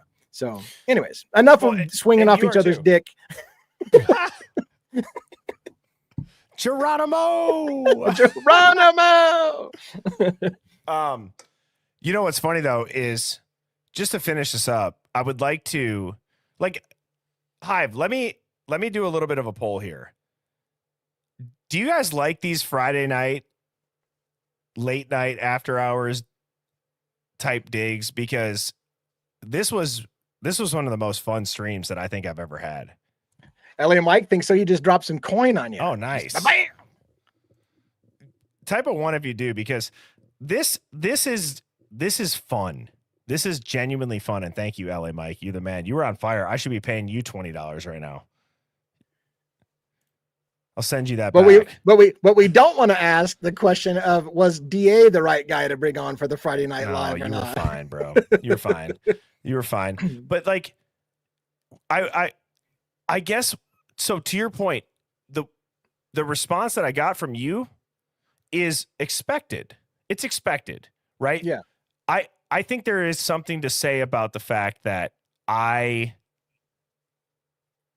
just think out loud. And that's fine if everybody doesn't do that. So I don't think that anybody in here doesn't think that you're smart. They don't think that you don't wrap your head around it. So it's more of a, but I will say, with that being said, everybody does know when you're in the Hive, the gloves could come off and they won't question it. Oh my God, you definitely push my boundaries, sir. So yeah. Oh, do you like does the camera look better? By the way, I was going to ask you that. I love the lighting for sure. But the only at the very beginning, when your camera was moving around with you, it was a little distracting, but it's been solid now. And the lighting is nice. It looks sharp. It may look sharper than it was. It looks good. Yeah. It looks great. For some reason. I don't say how much you spent on the camera, but yeah, I love it. Well, here's what's funny. I was using, for my day job, they let you expense a webcam. And so I was like, I haven't got a webcam in a while. So I'm like, what's the limit on it? And I'm like, I'm going to see if I can find that, at a price that fits within that. But this one, if I move my hand, I don't even know how this shit works. Does that follow me? I don't know why it does that sometimes. Does this follow me? I don't even know how it works. But apparently, this camera and the mic now work together. So when I turn up my headphones, my microphone, and then if I press a button on this thing, I have no idea what I'm doing. I'm going to be honest. I was doing it so caveman-esque. I bought this mic. I bought the webcam. I just plugged it in. I never downloaded any of the software onto my PC at all. And Like, there's nothing wrong with that. There's nothing wrong with your channel's amazing. You're eating people's lunch. Which So is there's nothing wrong with funny it. because like Mrs. Birdie was saying, she was making fun of me, like, you know how people say like finance bros. She's like, you're just a sales guy. You're just a sales guy. You just figure it out. You just figure it out. It's like, well, as much of a compliment as that would be from somebody random when your own wife tells you that, I know what she's doing. She's like, of course. Yeah. That's awesome. That's awesome. Don't read the directions. You can just stare at the picture on the outside of the box. You'll figure it out every time, right? Figure it babe? out. It's a challenge at this point to do so. But By the way, do you have a due date, by the way? May 23rd, 2026. May 23rd. And a theme for your baby? I think we were thinking like monkeys. Yeah? Like little like kind of like a zoo rather. Not, Well, we not just we monkeys, have but to like know. a My zoo. wife making something for you, so I needed to have some Oh, theme. Yeah. I think it would be like zoo, like monkeys, giraffes, penguins, like Okay. I don't know, like a zoo theme. You'll probably change it right after we commit. I'm so sure that's why. probably. But like Fair we told my mom and my sister tonight, and I told Aubrey, I was like, I know that we have to tell them tonight. They're onto it. I know they're onto it. Because Aubrey and I went to a wedding for my cousin, and we took a picture in that stupid mirror. Not for their wedding, but just in general. You know, they have like that saying. It's not like their names, but it's like everyone takes the selfie in those mirrors. Well, she posted that. She had like 7 people swipe up because she was holding a Sprite can. It was like, are you pregnant? I go, I felt judged. I'm like, I felt judged for her. I'm like, I scroll social media all day. I would never notice if somebody's holding a Sprite can. Ever. And then my mom goes, oh, when we were at Nate's wedding, I saw you drinking a Sprite. And I go, come on. So, that's the tell? That's the giveaway? Yeah, like really? Now my camera's moving again. Yeah. Or it could be worse, Bertie. You could go on a live with me and you could be like, hey, I have an announcement, but I'm not going to tell you till next week. And I'm like, hey, I know what it is. Hey, your wife's and pregnant. I didn't know at the time. I really didn't, but I guessed. But no, you know what? You want to know? I said this earlier. I think that my cat. So we have 2 cats and we have a dog. I've had the cats since college. They're pretty much dogs, right? They're very like accustomed to people. But my boy cat pissed on Aubrey this morning at 5 a.m. Oh, good Lord. Right on her. Like Aubrey never, like I get up early.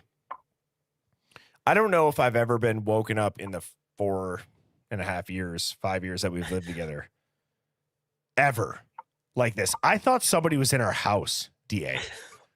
Okay. I thought somebody was in our fucking house. I mean, and I slept in my contacts last night, so I can't see shit. I am a liability standing up, running around, trying to somehow defend my wife, blind as a bat, just to see my 18-pound fucking cat run out in front of me with his tail down and his ears bent back, knowing what he just did, and hearing Aubrey yell, he just fucking pissed on my leg. That's how my fucking Friday started, boys. Oh, that's amazing. That's a great story. It was awesome. It was great. And then God, I put too much, and then I overfilled the washing machine. So it sucked. I'm gonna be honest, it sucked. Oh shit, Bertie. Lost a little bit of business in my day job, if you want to know. No, you shut it down. Shut it down, Bertie. Shut it down. You need to don't say anything more. I lost my I already lost my fantasy football game going into Sunday this week. And you have going into Sunday. That's a trick. Terrible. Yeah.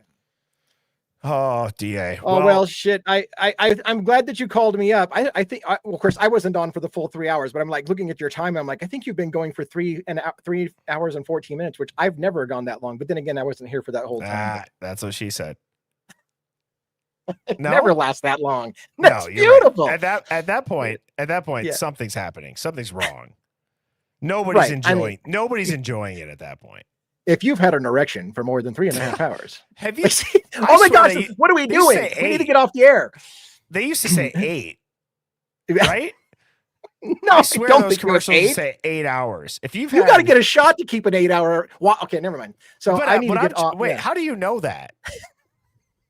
Because sir, it's 4 hours. That's supposed to be that's longer than 4 hours. Don't you? You have to be my generation. Maybe things have changed. Maybe that's it. Maybe an 8 hour one is actually perfectly fine nowadays. Maybe in my day, 4 hours, it was good if you could get 4 hours out of it.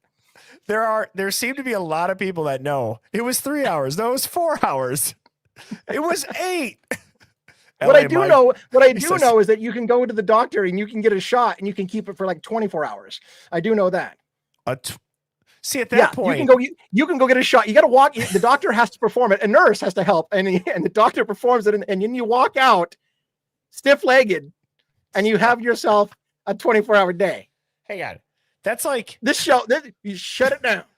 That's like, hang on, that's like, like when people talk about billionaires. It's kind of like Jeff Bezos. You have enough money. What are you going after at this point, right? It's like what do you need a 24-hour shot for? Like at that point, it's not about just the goal of having money, if you know what I mean. Anniversary gift? There's something nefarious about that.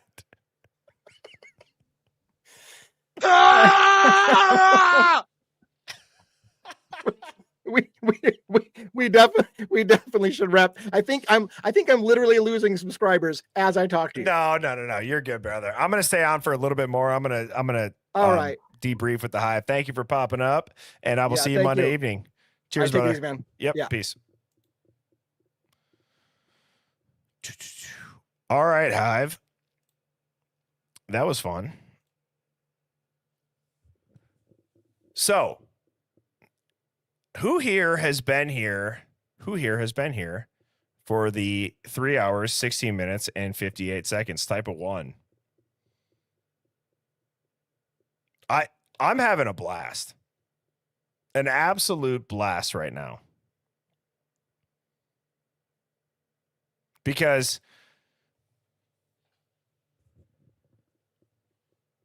yeah, thank you guys. I mean, should we end this? Or should I get one more beverage? One more beverage or call it a night? Wow. This AI tracking camera, Palantir, is probably in there for dramatic effect. It's zooming in on me. One more.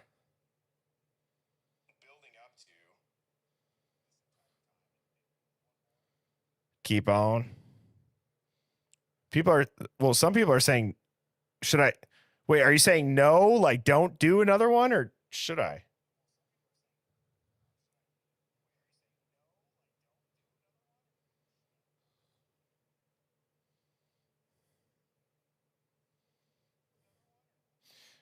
Hey, if you're tuning in on X, we got 100 and something people on X, which is great. Could you type a 1 if you're tuning in on X? And if this is your first time, I'm going to go grab another beverage. And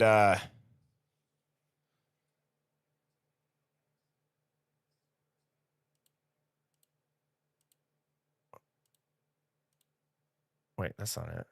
Where did that?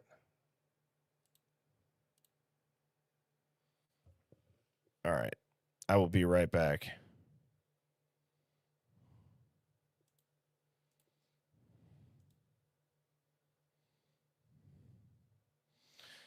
All right. Well, I will play the Tim Dillon song again.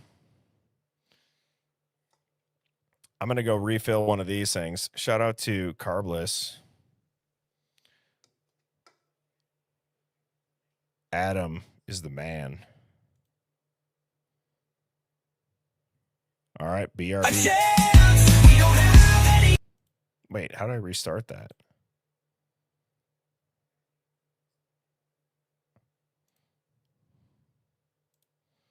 One second.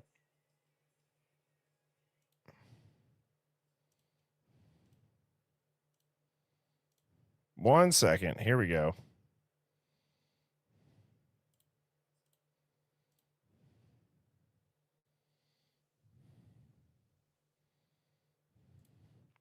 I'm going to wait for this to load up.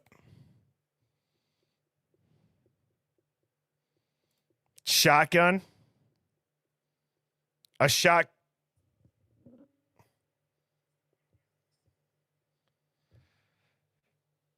One. Oh, Mrs. Birdie, if I'm not quiet when I walk out there, I would probably wake up Mrs. Birdie.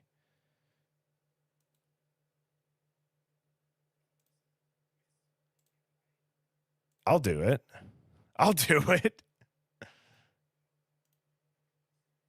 right, I'll be right back.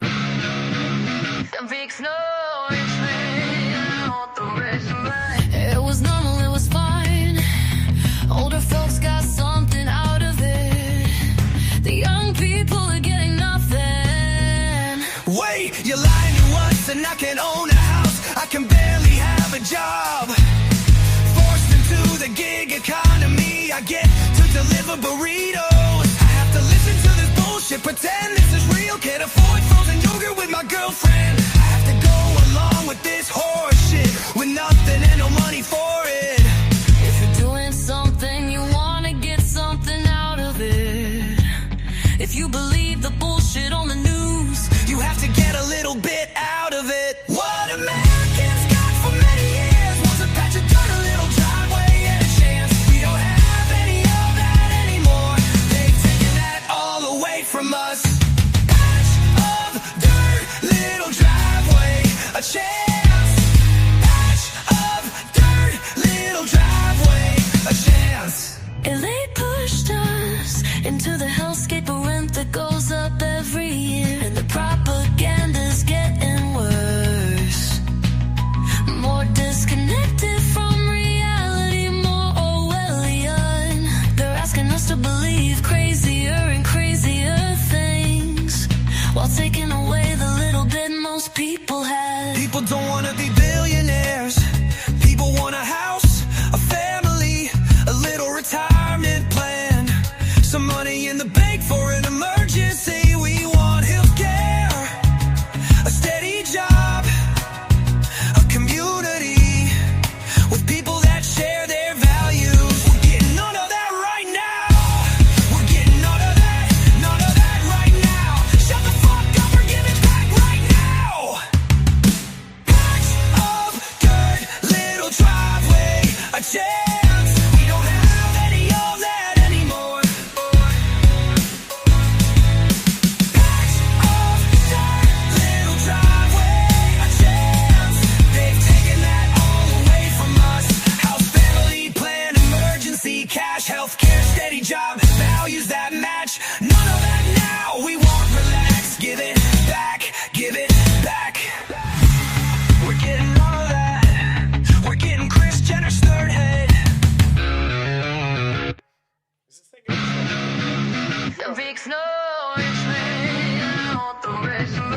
It was normal, it was fine.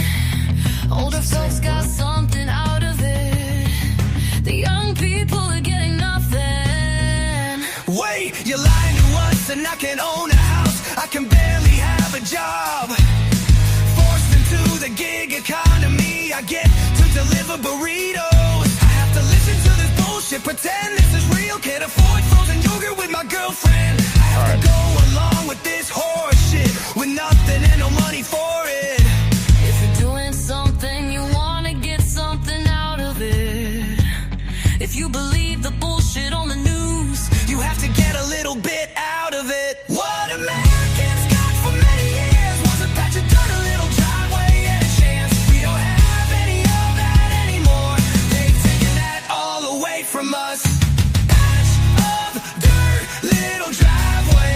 chance. Patch of dirt, little driveway, a chance. And they pushed us into the hellscape of rent that goes up every year. And the propaganda's getting worse. More disconnected from reality, more Orwellian. They're asking us to believe crazier and crazier things, while taking away the little bit most people have. People don't want to be billionaires. That hurt. People want a house, a family, a little retirement plan, some money in the bank for an emergency. We want I heard that you guys were going to do one with me if I did that. And that's the Wisconsin coming out of me right there, Hive. That's the Wisconsin coming out of me.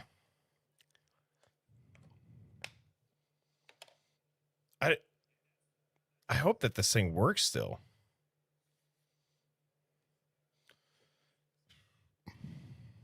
Nice. He's mildly partying. That's exactly right. Oh, it's so cold. It's so cold. Got a brain freeze.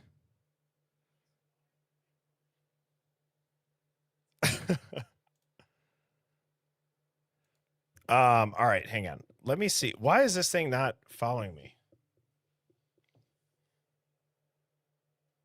I'm just gonna adjust it. Fuck it. Fuck it. We'll do it live. And as you guys know, I try to not cuss, but this is the after dark hours. So I am curious though.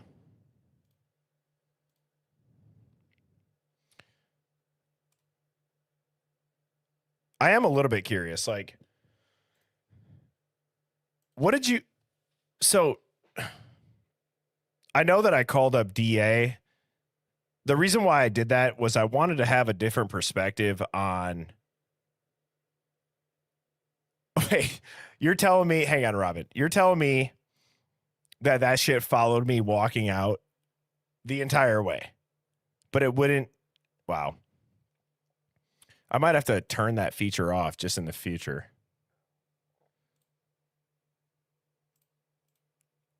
Yeah. 1-1. Did that suffice? Did that suffice? What would you rank that out of 10, 1-1? I feel like anybody that asks for somebody to shotgun something, they're probably really good at shotgunning.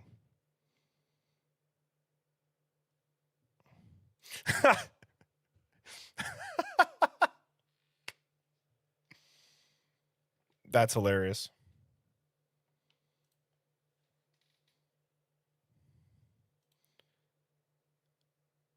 Yeah, he did a little bit, but that's okay. I mean, that's how he was on the phone too. That he wasn't lying. DA is DA, whether he's on camera or not. Yeah, right. You do beer bongs here in the mountains? Nice. I've had worse shotguns for sure. A 6? A 6. All right. Well, I guess that see, 1-1. I said I need to have you on as a guest in general. You should. LA Mike and 1-1 are being summoned for the Halloween roundtable.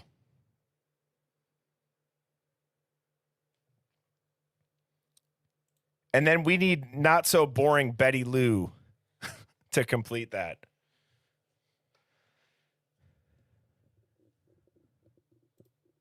Miss Governor Pincus says, I usually am very quiet and I'm in the quote bushes, but your theory literally makes sense. And the more you think about it, the more you put the pieces in your head together. I totally agree. Thank you. I appreciate that. Because as people in the chat were saying, this group that we have deemed the Hive has looked into everything, right? We really have. We've looked into everything and anything. Like, we know our intentions. They're not to victim shame. They're not to cause pain. They're not to do anything that is offensive. If you're easily offended or rattled, it's not going to be the stream for you. That theory that I laid out, I have not heard anybody else say that. And how it came to light was what I was telling DA on stream was I was talking to my cousin who's in the DEA. He's got a second phone. He goes and makes buys, very similar to Scott Payne. And we were trying to figure out what would make sense. And I finally said, I go, what if the girls killed them? And he like snapped at me. He goes, holy shit. I think you got it. So I'm not sure. That's why I wanted to put it out there, and I wanted to see if people could take that and run with it. Yes, exactly. Exactly. Sneaking up on them in their sleep like a pedophile. Yeah. They're not talking to Brian Koberger. They're talking to the dude that Kaylee blasted into hell. Let's watch the Fox News report again. Oh, I had this pulled up. This is what I said DA should have said. This is I wish when DA would come into the Hive. Like I said, he's the same guy off stream as he is on stream. And I know that was a lot. But he's also the guy that I call whenever I want to run a theory by, because he's got that level-headedness with the intelligence to be like, maybe, maybe not. I think that theory that I had put out tonight, it just puts people in a pretzel. It's confusing, but it makes the most sense. And, you know, the reason why I had said that without even knowing that Redman was going to give the super chat to pull up Pav's video. You know, Pav is talking about all of these things that make so much sense outside of the timeline of Brian Koberger. I would be curious if he had just even one video would look at what if the girls killed the people that tried to go in the house. I don't know. And he might hear this and think that Birdie is just this conspiracy theorist. That's fine. I mean, I'm not gonna, I don't ever question other creators and their process, but I do think that the Hive gets questioned a lot until it becomes the truth. I think that makes a lot of sense.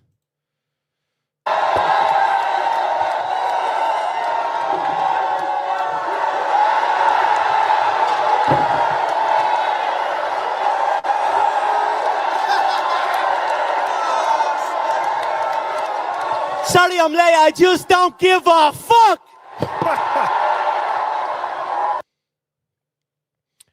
Let's play that one more time. This is the Hive rolling into the press conference at CrimeCon next year.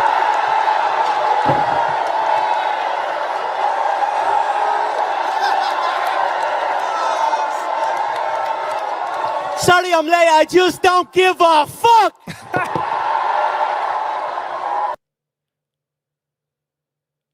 That would be epic if we get, so CrimeCon next year, I believe, is in Vegas. Should the Hive get a booth? That would be epic. Because nobody would know how to treat our booth.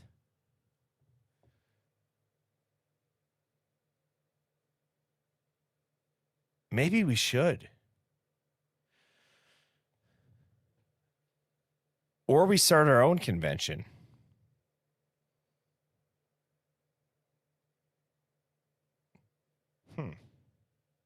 That is something to ponder on. Okay, if we did that,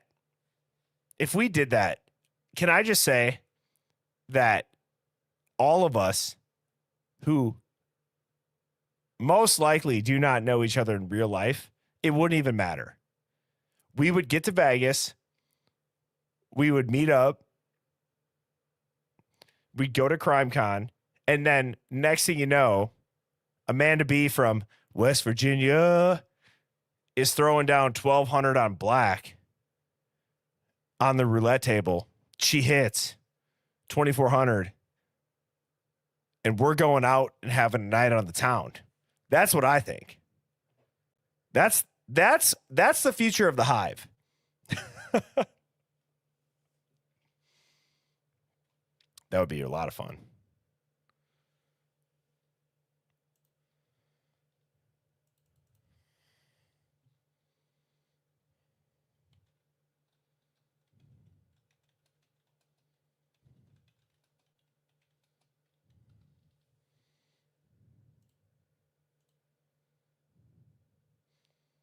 That would be a lot of fun.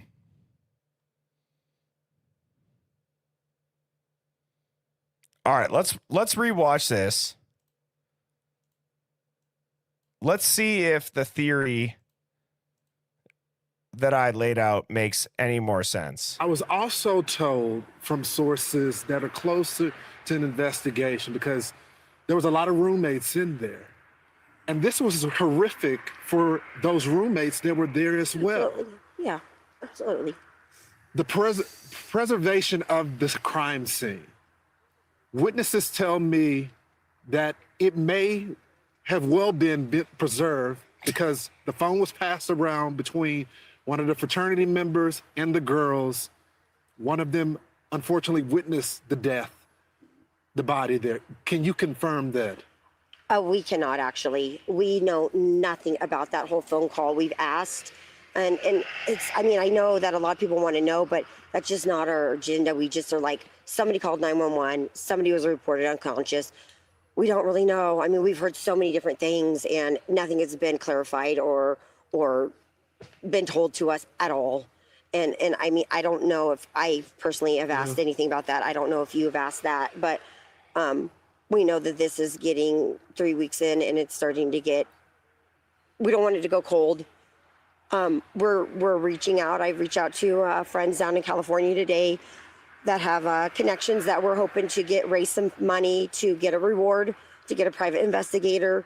Third party. Why go the private route? Do y'all worry that at the end of this week that this case may be 100%. cold? We're scared. When you tell me you don't want a photo up there with the reward offering information, that kind of sounds like you're trying to like suppress the story. I mean, why do you not need help? But hey, I could be wrong. And you officers, I apologize if I'm wrong. Yeah, I want to, absolutely. please forgive me. But if you don't have the information, people do know.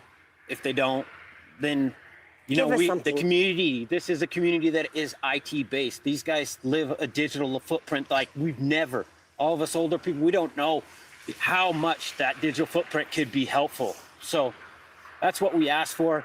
I hope like a DNA, a family lineage, if they could come out here and just start taking, this town is not that big. We could figure out this, and it might not be him. It might be a family member. We have family all going to the school together. You know, there's cousins, there's aunts, there's uncles. We could find this guy just with volunteers. Lineage companies were, Put Idaho on the map. What are the odds that that all gets said and then everything falls into place that exact same way? You know what I mean? That makes zero sense that is by chance. And I want you guys to listen to these 15 seconds again. Start taking, this town is not that big. We could figure out this, and it might not be him. It might be a family member. We have family all going to the school together. You know, there's What does that cousins, mean? there's aunts, there's uncles.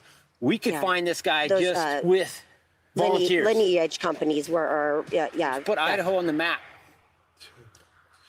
Christy, Steve, we're going to stay on this case. Thank you. We're not Thank you. going anywhere. Thank you. You guys have been candid with us. We'll keep asking questions.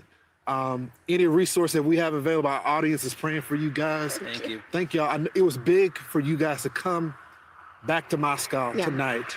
I know it took a lot of courage to do it, and I'm hoping we can get some answers for you. Thanks so much for joining me tonight.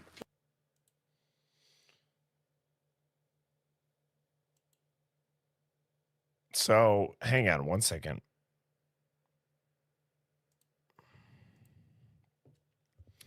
The odds of them saying that is just wild.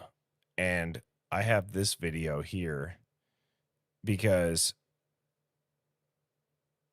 we called this back on TikTok. Also, so there's two videos that I want to show you. Tell me if this makes more sense with what I had said about the girls unaliving the intruders. North American Relocation Service. Oh no.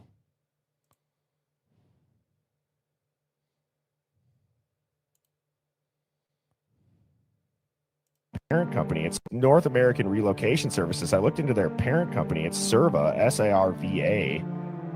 They hold a Schedule 48, which allows them to move law enforcement assets and other federal personnel. I don't know when I've ever seen the local PD move victims' belongings out of a house. And also, it's odd, too, that it's not just the victims. You got Bethany's name on this. If there was that much blood, wouldn't you think there'd be a little bit more of a concern about biohazard? And they got no gloves on. Oddly enough, the only person that's wearing gloves is holding a suitcase where the name on it is Steve G's name. So there's that aspect of it that I've never been able to figure out because it kind of matches exactly the theory. Why isn't this loading?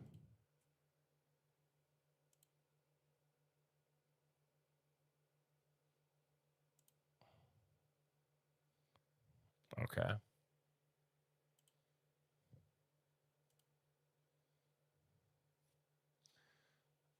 Wow.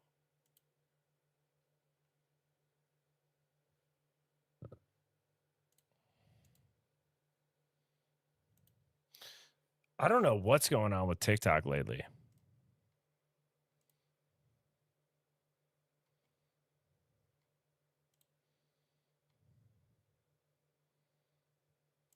Yeah.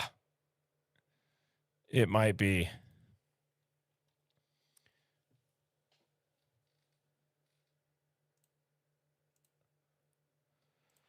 Oh man.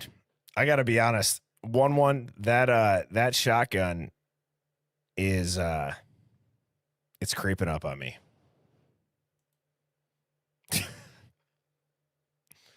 For better or worse, everybody. I'm having fun though. So if you guys are having fun, I'll continue to stay on here. Cuz I'm not like tired. I just don't want to. No, I don't need to go. I'm from Wisconsin. I have one more.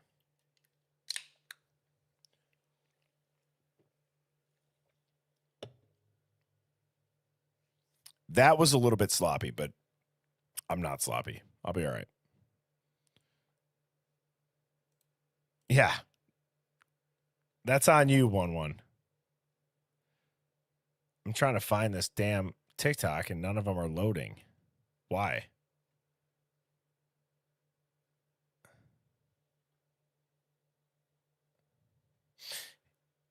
Here's not that this has anything to do with the Idaho 4, but this is a TikTok that I've been sent by people I went to high school with that are like, people are saying that you're missing. And for whatever reason on X and on Instagram, this one has gone mega viral. I don't know.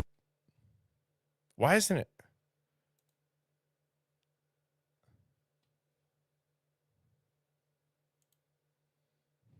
Rabbit holes? I'm convinced. You want to know how deep I've gone down rabbit holes? I'm convinced that both of the world wars were really just to erase the old world. And that there was an entire narrative scripted around who the bad guys were, who the allies are, and it was really meant to just destroy all of these beautiful cities.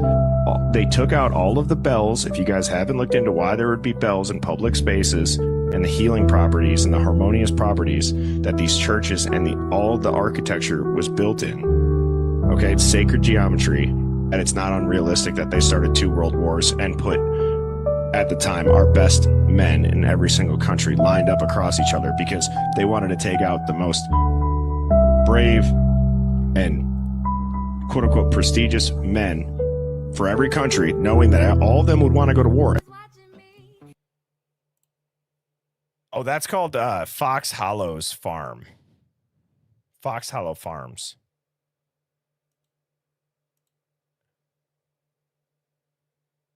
Have you guys ever seen this? Let's finish the stream with this. If you're here now, I feel like you've been here for the long haul. I gave the theory. Let's let everybody digest it. I'll be back on tomorrow.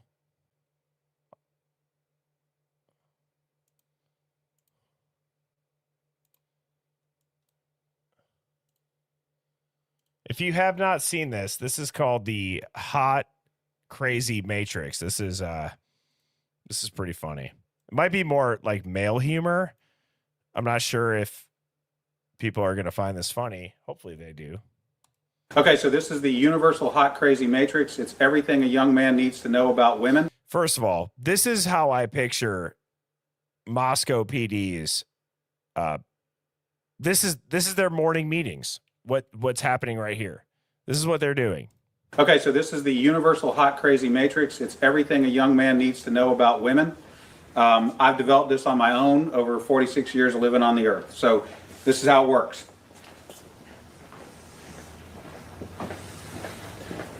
You have your crazy axis and your hot axis. Hot is, as usual, measured from 0 to 10. We're all familiar with that. Crazy is measured from 4 to 10 because, of course, there's no such thing as a woman who's not at least a 4 crazy. So you got 4 to 10.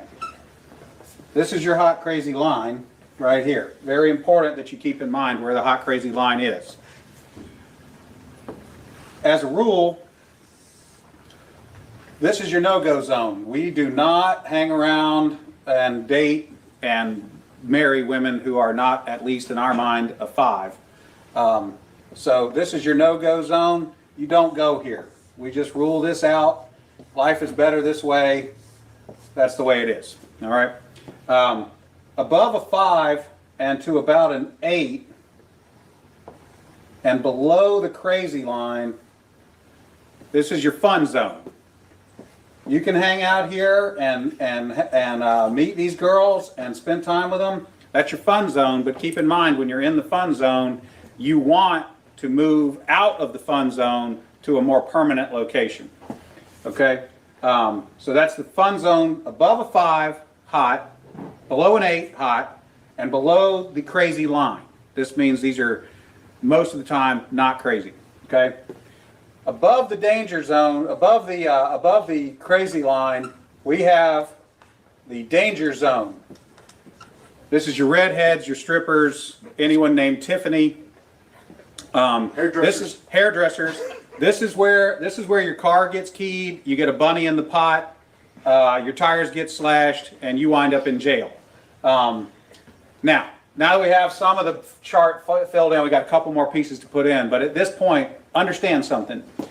this is not a static environment. This is a situation where you have got to use this matrix over time to develop some reliable data. It's like a dope chart, okay? Because at any moment in time, any woman that you have previously located on this chart can vanish from that location and appear anywhere else on the chart. So what you have to do is over time collect some data, and once you have a cluster of data points, you can begin to consider that reliable. Now, moving on, you have this zone here. This is below the crazy line, above an 8 hot, but still, you know, about a 7 crazy. This is your date zone. You can stay in the date zone indefinitely. These are women that you introduce to your friends and your family. They're good looking and they're reasonably not crazy most of the time. Okay, so this is, you can stay here indefinitely. Now, above an 8 hot and between about a 7 and a 5 crazy, this is your wife zone. Okay, when you meet this girl, you should consider a long-term relationship. This zone is not scaled to size. This is a representation and not an actual. This is not a pie chart showing you how many of these people are out there. This is simply a representation of what you're after. You want to be 5 to 7 crazy above an 8 hot. This is so obviously, these are cops doing this. You know what I mean? Like, it's so obvious. That's your wife zone. Okay. Now, below a 5 crazy, and no disrespect to 1-1, outside of the fact that he said my shotgun was a 6. Above an 8 hot, this is your unicorn zone. These things don't exist. If you find a unicorn, please capture it safely, keep it alive. We'd like to study it and maybe look at how to replicate that. Okay? So I was explaining this to a guy one time, and he said, wait a minute. I met this girl, and she's like smoking hot. She's like at least a 9, and she's chill. She's totally cool. She's like not even a 3 crazy. I said, you're telling me you've met a girl, she's a 9 hot, and she's like a 2 or a 3 crazy. He said, yeah, man, I like her a lot. I said, you should be careful. That's a dude. You're talking to a tranny. So you got to be careful, because down here below a 4 crazy and above an 8 hot, you're probably talking to a dude. That is the universal hot crazy matrix. I mean, I don't even know how somebody could come up with that. It's hilarious. Somebody said, hang on, wait. Where did that comment go? Betty drives a big truck.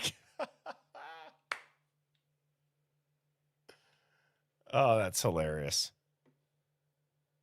I mean, I'm not tired at this point, Hive. I'm not tired at all. You guys did this to me. Yeah. 1-1. You did this to me. 1-1. I'm not leaving.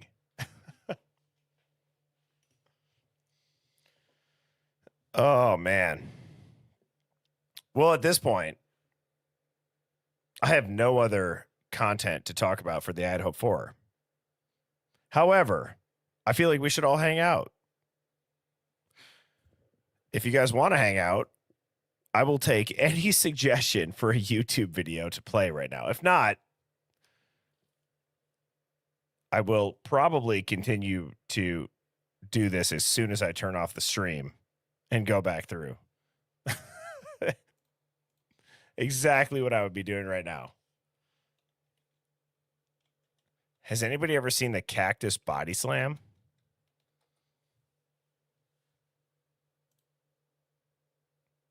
This is crazy.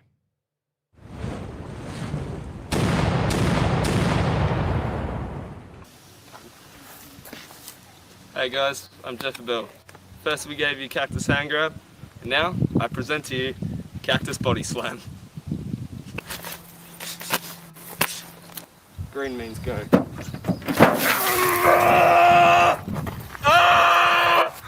Fuck! Pull my legs over! Fucking pull my legs over! Zach, help me now! Help me now! Ah! Oh my god. Oh! Fuck! Fuck! Fuck. Hold on.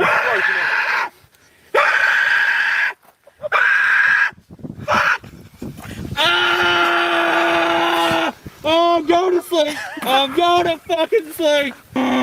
Fuck, I feel so bad for you. Oh, shit, man! Dude, Owie! I'm so sorry, man. Owie! I'm so sorry. They're all like this.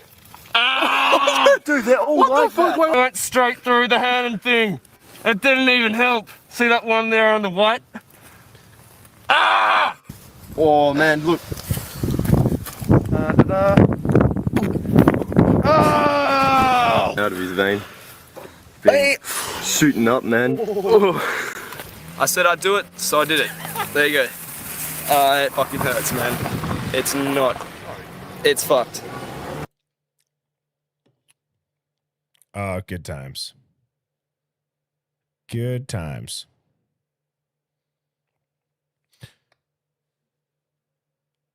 So at this point, this is now the Hive's stream. If I can play it without a copyright, I will play it. You're right.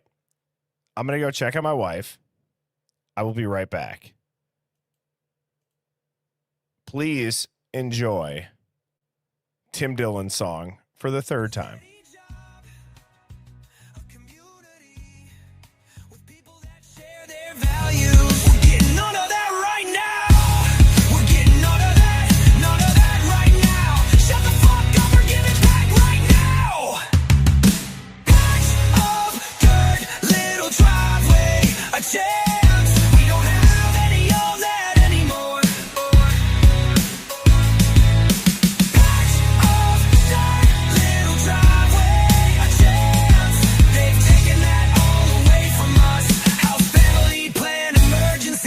Healthcare, steady job, values that match. None of that now. We want relax. Give it back. Give it back.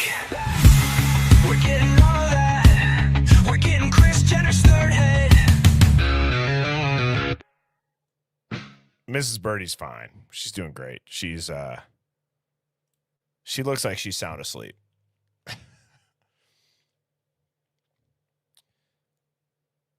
All right. What do we got? 3-Eye Atlas. Psychic, Idaho 4. Yes, he is on YouTube.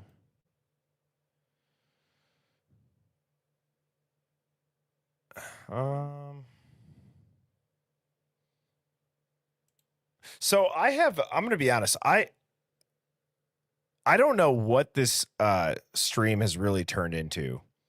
I don't want to blow by the fact that the theory that I dropped tonight was the entire reason why I said, let's go back to the beginning.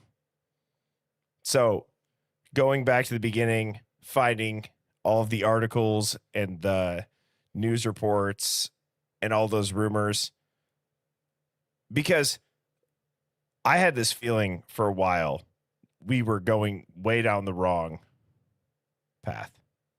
So I don't know if people agree with that theory. If you heard that, just to refresh my memory, if it makes sense, type a 1. If it didn't, type a 2. I will clip that and have that up tomorrow morning. I will, I'm trying to think of any other good YouTube videos. I think it makes the most sense. I'm going to be honest.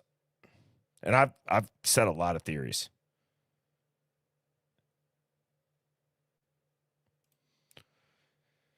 I can't play any of these that have like those.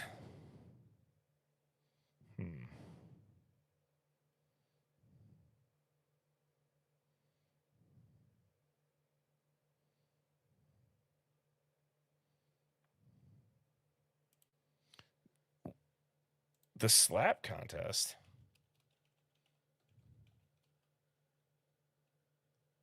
Hang on, a 360 head spin.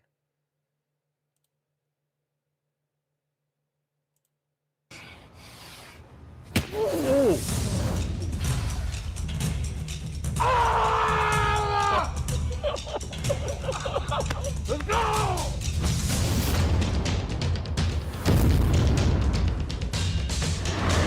Ah! Ooh. Wow.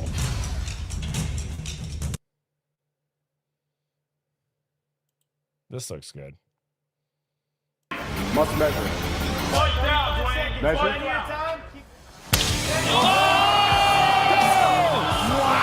Ring the bell! Go! Good! Tonight's Monster Knockouts brought to you by Monster Energy Unleash the Beast. The bells. Let's take a listen.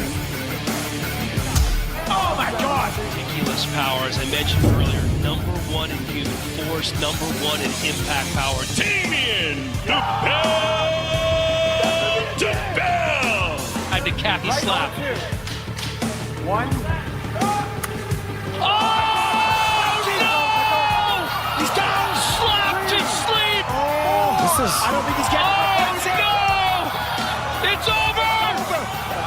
Time for the official decision brought to you by Kudo Snacks, Kudo Protein Popcorn. Get popped with Kudo today. Hits. Look at that. That slept him straight away. You can see from the posture. Burning Kathy, the weights falling down to the camera's head down. Wow. AJ Static hits. Right on 3, next minute. Right on 3. Eviscerated. Gorgeous. The real deal. Unleashed it right here. Look at that. Right on the. I feel like I'd rather watch Conor McGregor Prime. Let's watch this. Here's the CWFC reigning featherweight champion of the world, the notorious Conor McGregor! Conor looking so settled already. And that's that capoeira style of striking that he's been using, and he's mixing everything up so nicely. Well, that was an incredible kick to the knee, and huge left hook from McGregor as Bushinger surges in. How very tough is Bushinger? McGregor with a huge shot! Wow! Bushinger's completely out of it! Covered in rather a lot of beer as well, John. Ivan Bushinger is in some real trouble, and such crisp technique, and that is a hugely devastating hook shot. He didn't even put the whole of his body into that. So far, it's Grimmage landing the bigger shots, but out of Conor's 12 wins, 11 are knockouts. An uppercut there, Kenny. 11 are knockouts in the. At this point, there's going to be a copyright strike on this because of the background music, but should we let it ride? Yeah, okay. Should we or should we not? I mean, this is let's find like one good one. No, I don't want to short. For Eddie. I don't want to short.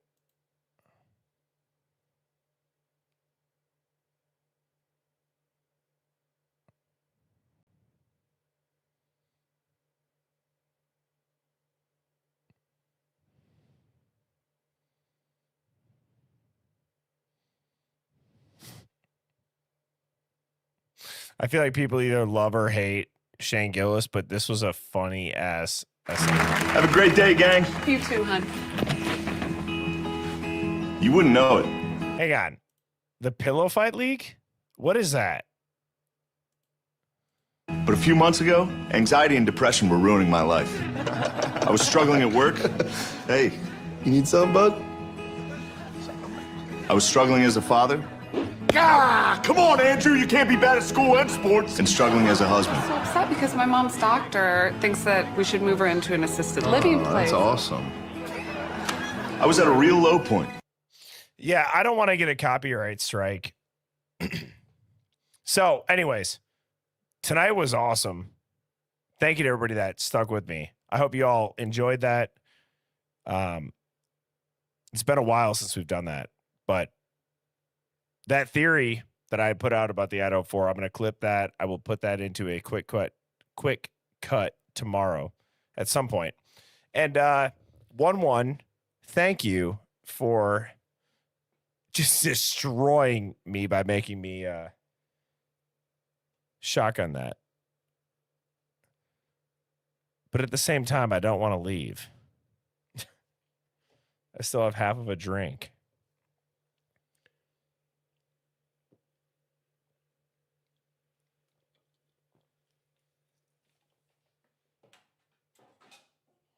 Okay. It's time to go.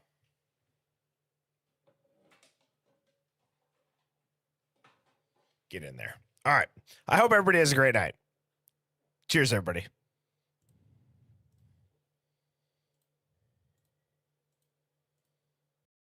Birds flying high, you know how I feel. Sun in the sky, you know how I feel.